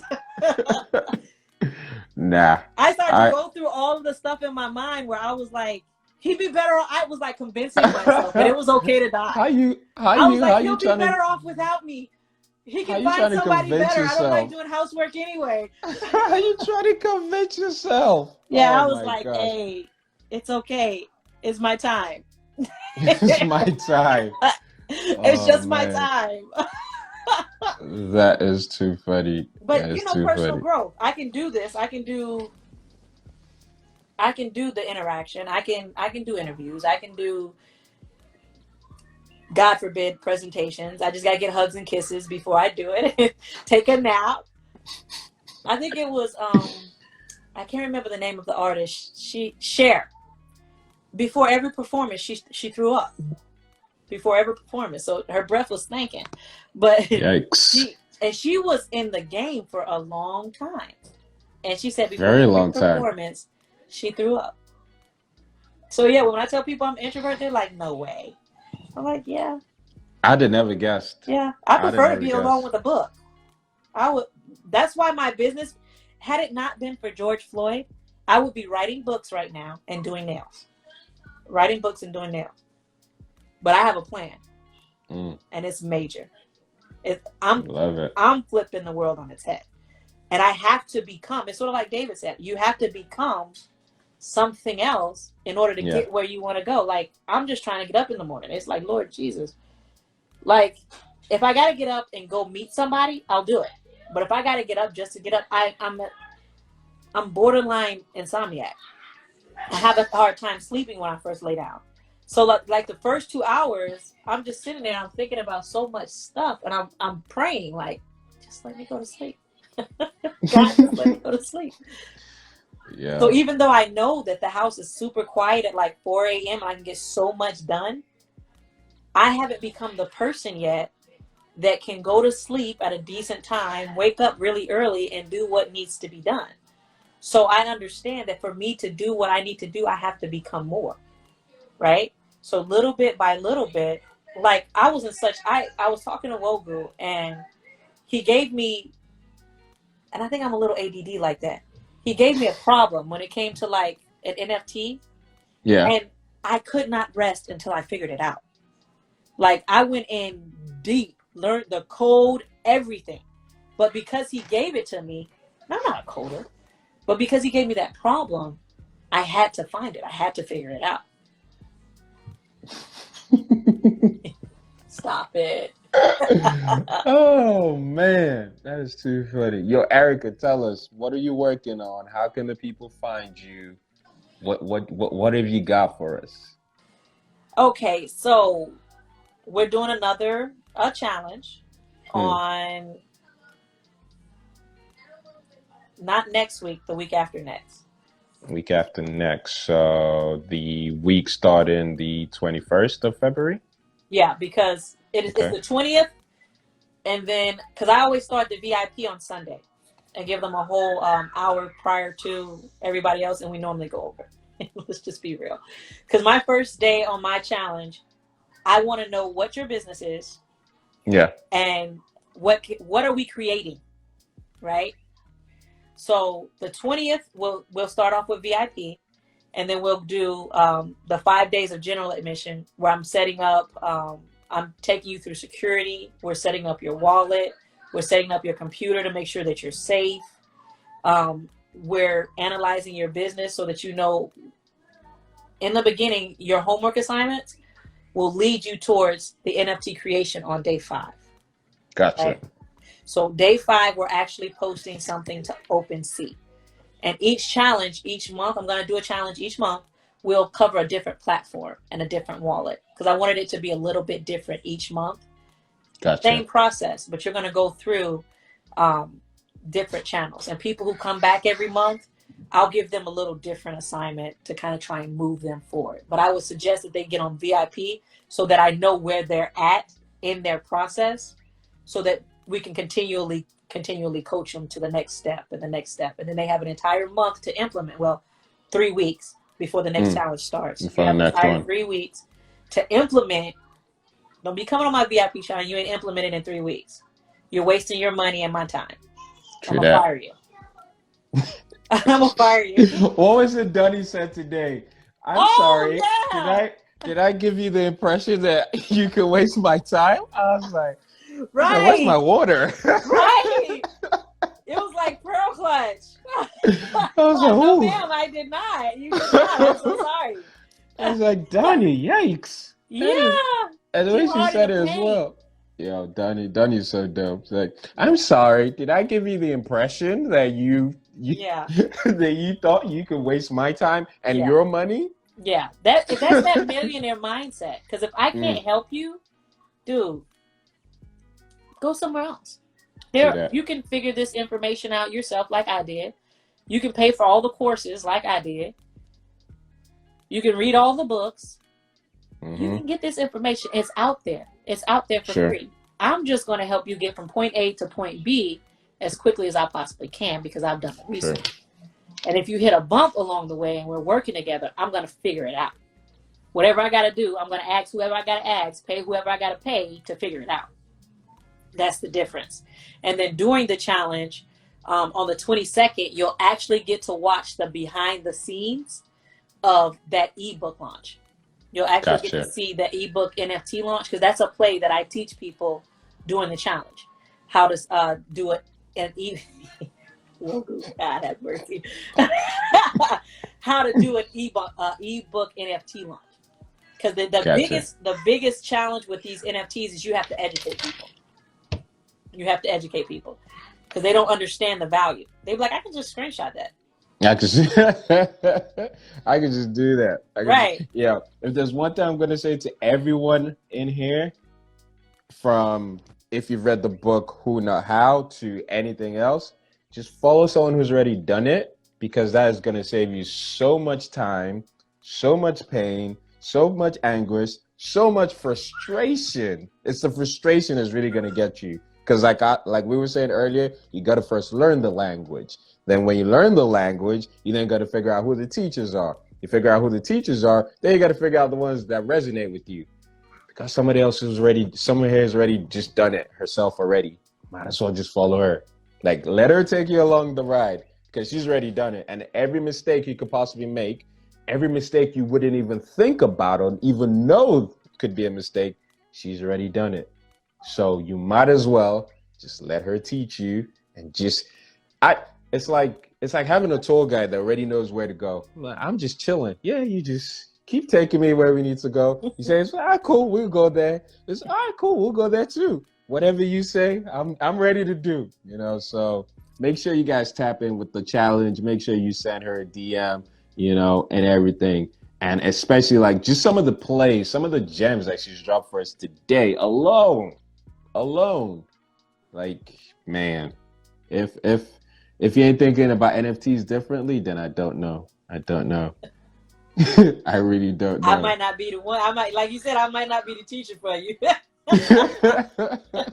I might not. I'm being real. 19 Keys, he teaches it. Queen Divine, she teaches you how to actually create like 3D assets. So if you're an artist and you want to actually create a 3D asset, I don't do that. She does. So you might want to. 19 Keys, he's more of an investor. He has his own NFTs too that he's creating. Yeah. But he focuses a lot on teaching you how to invest. I like to teach you how to be a creator, right? I think he teaches how to be a creator too. I haven't gotten his course. I will get it just because I want to know. It's 19 Keys. It's information. Information. I love his information. Yeah, 19 Keys is dope. He's super dope. He hot. Definitely. Let me see if we've got any more questions before we close out. Let's try and do this before the battery goes as well. Scroll.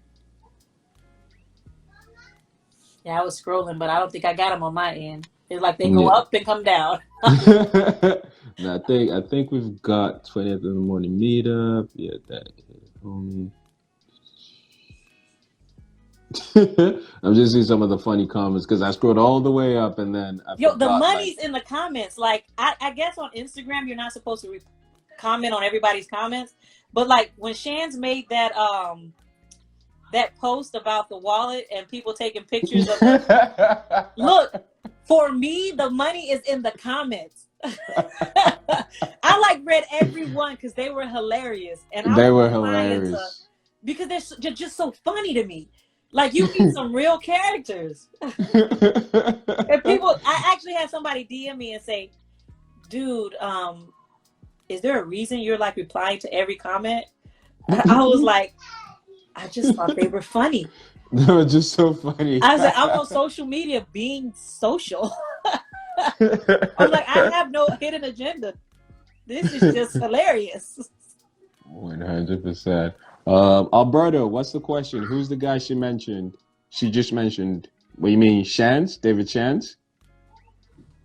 If you're still here, Alberto, clarify your question before we're out. And shout out to everyone, yo. Like, we've been rocking with we had 20 people, then we dropped to 18, but we were steady at 15 people for a whole 2 hours. So shout out to everyone. I was shocked. I'm like, I'm rambling at this point. You guys are still here.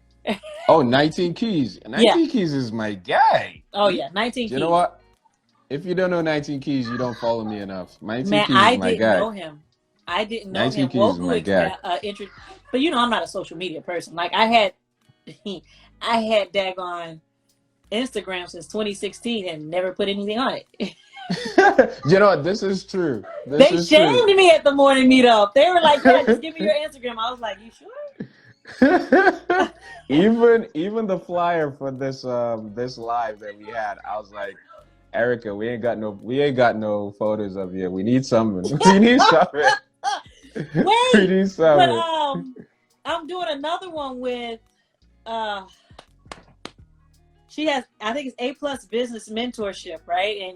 And I'm helping her with her mentorship. I'm doing a class in her mentorship, and she sent me the flyers, right? But I didn't know how to post them.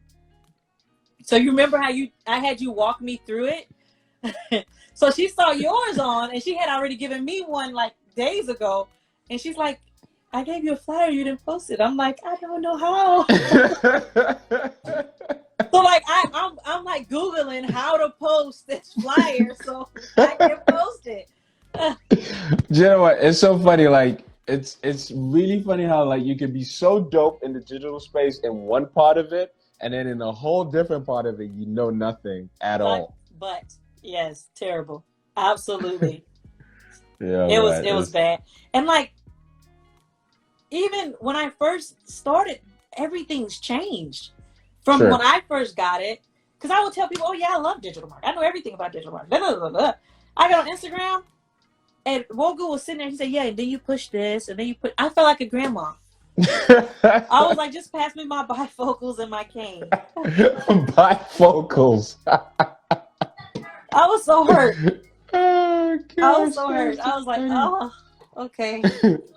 So yeah, now I marketing don't change, but the platforms do. Yeah, the platforms do change. However, the process on them will always for the most part remain the same. Like what we're talking about doing on the metaverse is what people are already doing on Web 2.0 currently. So well, the difference, and we didn't talk about that. Web 3.0, now what they're trying to do is they're working on privacy. So instead of you signing in with your personal information, you sign in with your wallet. So now there is no more tracking you. There's no more ads. Trolling. Nope. There's no more of any of that. You are whoever you want to be, and you own all of your assets in the metaverse. So the point is if you're a creator, like what we're creating right now, you would own this video. Whereas right now it's on Instagram's platform. So that's Web 3. They want to bring in AI. They want to bring in AI and assets. You own your assets. Right, you own your assets. And that's what I'm trying to get people to wrap their mind around. That's the next iteration, right? And if you can get your business in that space now, so like even something as simple as having a Web3 lock on your website, where instead of them having to sign in, they put in their address, and now they get access because they bought your coin. They get access to a back door. Thingy. Yeah. And you can even use it for your course. Dude, you scared me. When you did like this, I was like, please tell me there ain't something on my shoulder that I don't know. That was just me getting comfortable. Like I was like, and I'm looking. What's messed up is I'm looking in the camera, right? And I see that there's nothing there, but I'm like, am I missing something? I originally thought, oh, one of the little people come in again. You were looking at him side. I was like, what are you doing here? I didn't realize. No, I had a moment. I was like, you know, one of those I see dead people moment. I was like, something. I'm like, you look at the corner of your eye because you're like, do I really want to look? Don't look now. Don't look now. Act cool. Right? Everybody's watching. You can't freak out. Oh man, that's so funny. But everyone, make sure you go follow Erica Thompson. I'm gonna be more. I'm learning that I'm trying to help people in consulting. I've done the Calendly thing so that now I can do one-on-one and help people with their NFTs. So now I'm realizing that I look like a robot. When people go to my page, they're like, "The hell is this?" Nah, I'm not talking to you. So my goal is to be more intentional, to start dropping some stuff, do like little classes, break everything down, and just have it all on the whatever this shit's called, all the social media stuff. The whatevers. I gotta go back and watch that last video, that the last class from yesterday. With Justin P. Yeah, Justin dropped some fire, man. Dude, that was timely. That was Yeah. timely. I'm like, I want his. I think I might do his His challenge. His challenge. Yeah, Yeah. yeah, definitely. Yeah. I'm already on the wait list. As soon as he Yeah, I said am he's too. got the wait list, I was like, yeah, I'm I was jumping like, on yeah, this, man. I'll be there. I'm definitely gonna be there. And you know the funny thing is, and it was Marlon first than me, and it was so dope. Marlon asked I had two questions. Marlon asked the first one. I got to ask my second one. It was so dope. I was like, yes, That's perfect. perfect. It was perfect. But yeah, everyone go follow Erica Thompson. And I'm It gonna do is AMAs like once a week. So AMAs. NFT speak. They call Oh. AMAs. Ask me. Oh, ask me anything. anything. That's from Right. Reddit. I should know that. That's from Reddit. Yeah. Yeah. So, Yeah. like a creator will have what they call, and that'll be a way to get on a whitelist. If you do like join their Zoom call for their AMAs, they'll post it in their Discord. They'll send a link out through the Discord, and they'll say, "Join me for my AMA," and I'll whitelist you because you were there and you were interacting. So that's another way. Yeah. Gotcha. But I'm going to start doing AMAs where whatever question you guys DM me, because I'd be spending too much time going back and forth explaining it. Yeah. So instead, Yeah, I'm just going to do AMAs. You come in, you ask the daggone question, or I'll grab the question from the DM and answer them then. And then I'm going to use Restream and stream them freaking everywhere. So it'll go to YouTube. Restream. Yeah, Restream allows you to live stream. I'm going to write that one down. Look, I'm using AIs. I'm using tech out the wazoo because I'm one person. I can't. It's not in my budget yet to have an assistant. So I'm using tech as my assistant. Yes, that can work. So and I'm teaching my kids. They learning everything. That's what's up. That's what's up. But they have AIs that help you create content. It'll scrape the web on the content, your subject matter, and then you can verify if it's yes, it's good content or no. They actually have AIs that grade your content and says, okay, based upon the current content that's being posted on this subject, you're getting an F. Let's bump it up by changing these words. There's AMIs that tell you what emojis are hot and what emojis people are using, what hashtags to use on your post. I'm using all of that to do, and then I'm going to use Restream so that Restream, it allows you to do a live video and it brings in all the chats from all of the videos. That is so dope. So you can answer all of those questions live from all the different platforms, but you're streaming into Facebook, you're streaming into, and it's all happening at the same time. Yep. Gotcha. So you can create content for everybody all at once. So you might be streaming into, because we've been on here for like 2.5 hours. I didn't know you could even do that for that long on Instagram. I figured we get booted. It's called Restream. It's Restream.io. Oh, where's my charger? Yeah. My battery's telling me it's about to die. It's Restream.io. It will let you stream through YouTube, Instagram, Facebook. I think you can even stream into like Discord. You can stream your Zoom. All of that stuff.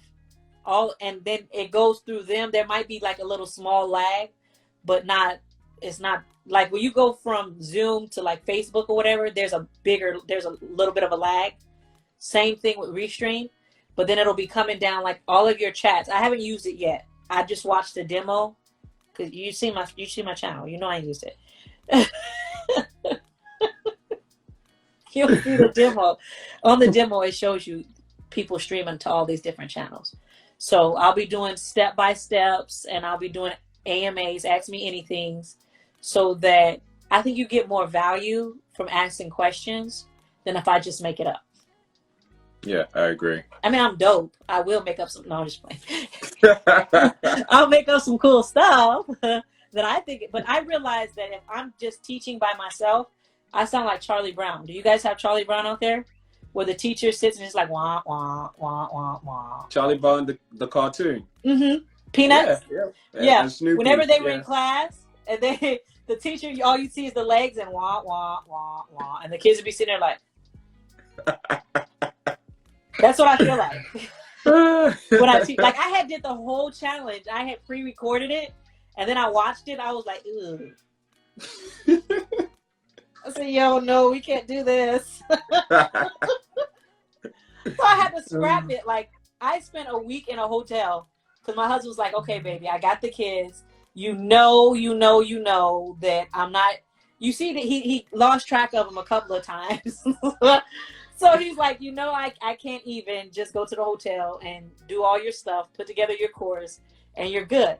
So I get in the hotel. I think I'm like, I literally packed my MacBook in not the MacBook, the big iMac. I stuck it in the suitcase and rolled it into the hotel, set everything up, had cameras everywhere. I thought I was a celebrity.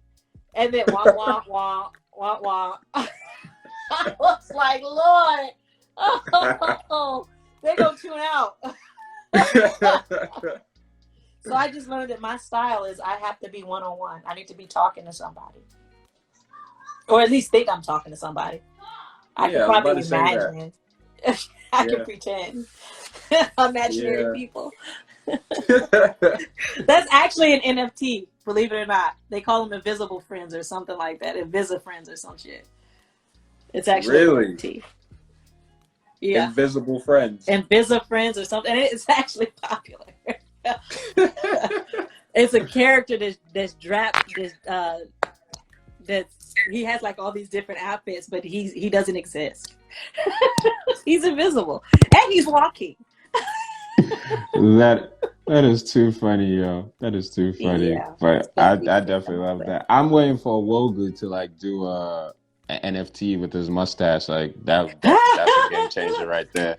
That's a game changer. I thought His you top were gonna say hat. the bags. His top hat. Nah, first of all, it's the top hat, then the mustache, then the bags. That's for me. That's like the trifecta of Wogu literally winning. That is. Wow. You know what? And the vest. The vest. Oh yeah, he's also got his vest vest and his bow tie and everything. You know, Wogu's swag is just different. He just comes in with a whole different swag. Wogu, it was like a crowd-stopping moment. I was actually talking to Smitty, right? So it was already like a bunch of handsome guys there, right? And I was like, thank God I'm married, right? I had one of those moments. And I'm talking to Smitty, right? And then Wogu walks by and he doesn't just walk. He like strokes. And he hit the catwalk. I'm talking to Smitty and I lost my whole train of thought. I was like, damn Atlanta. I thought he was from Atlanta. I was like, that's some Atlanta stuff. He walked by and I was like, and I did a double take because I didn't think I saw what I saw. So I was like, and then he had like glasses that were like punk. What do they call it? Oh yeah, he had the punk glasses on. Yeah, the steampunk looking glasses, like looked like he had created them from something else. And I was just like,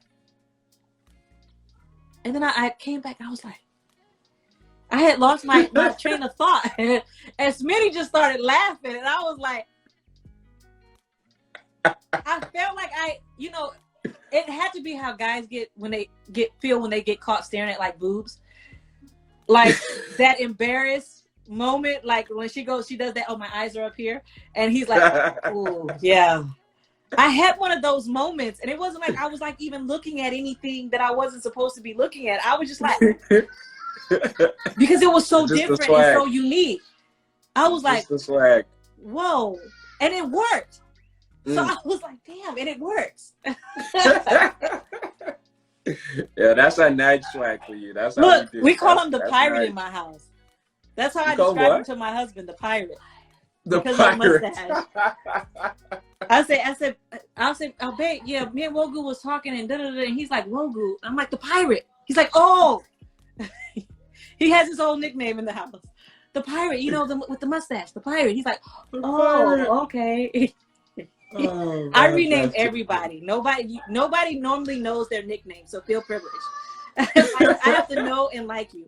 Like El Yan, she's the queen. She's the queen because that dictation, that voice, I'm like, she's the queen. I call her El Yan. L Queen. Queen L. Yeah, That's what's up. that's what I call her. I call her Queen L. Queen L. Too. Everybody has nicknames and they have no idea. They have, and it's how I remember. It's how I remember people's names. That's dope, man. That's dope. That's dope. Well, And Oye Miss from E? across the pond. Bryn did that to you. I'm so sorry. That was not me. What was mine? Oh yeah, Oye from across the pond. Oh yeah, from across the pond. Yeah, my husband looked at me. I said, you know, Oye from across the pond. He looked at me. He said, "That's so racist." I said, "What?" I said, "Really?" He said, "You can't look at me and say that didn't sound white." Oh man! I said, "Oh my That's God, too no!" I said, "Did that really sound racist?" He's like, "Yeah, it kind of does." I was like, "No, but he does literally live on the other side of the ocean." So like, but Oh, it's stuck. man. Now whenever, oh no, babe, oh yeah, from across the pond, and then he just starts laughing, and it's stuck here. I can't get it out, and like it slips. No, babe, I gotta go talk to Oye. Oye, what? You know, from across the pond. Oh Yeah, man! I'm about to That's get too off funny. anyway. Yeah, it's your bedtime. That's too funny, yo. Man, this was so dope. This was what, 2 hours and 30 minutes. I want to Oh, say Mommy's not thank you to everyone Hush, for rocking with us. Hush, hush, hush. Hush, hush, hush. That's because Daddy's supposed to sleep in my bed. Hush, hush. Give me a minute. No, y'all ain't sleeping in my bed either. Yes, I do want to sleep in your bed. Shush. Enough. We trying to get off. Yo, everyone, thank you for rocking with us. If you're still here with us, like, yes, it's been amazing, yo. I hope you all learned something with the NFT game. I hope you picked up a new skill. I hope you got curious about this. Hey, little people, you good? All right. It's their Make sure bedtime. you go follow Erica. It's Erica K. Thompson. Or just click on the host and see who I'm talking to, who the guest is. So let's say bye to the little people.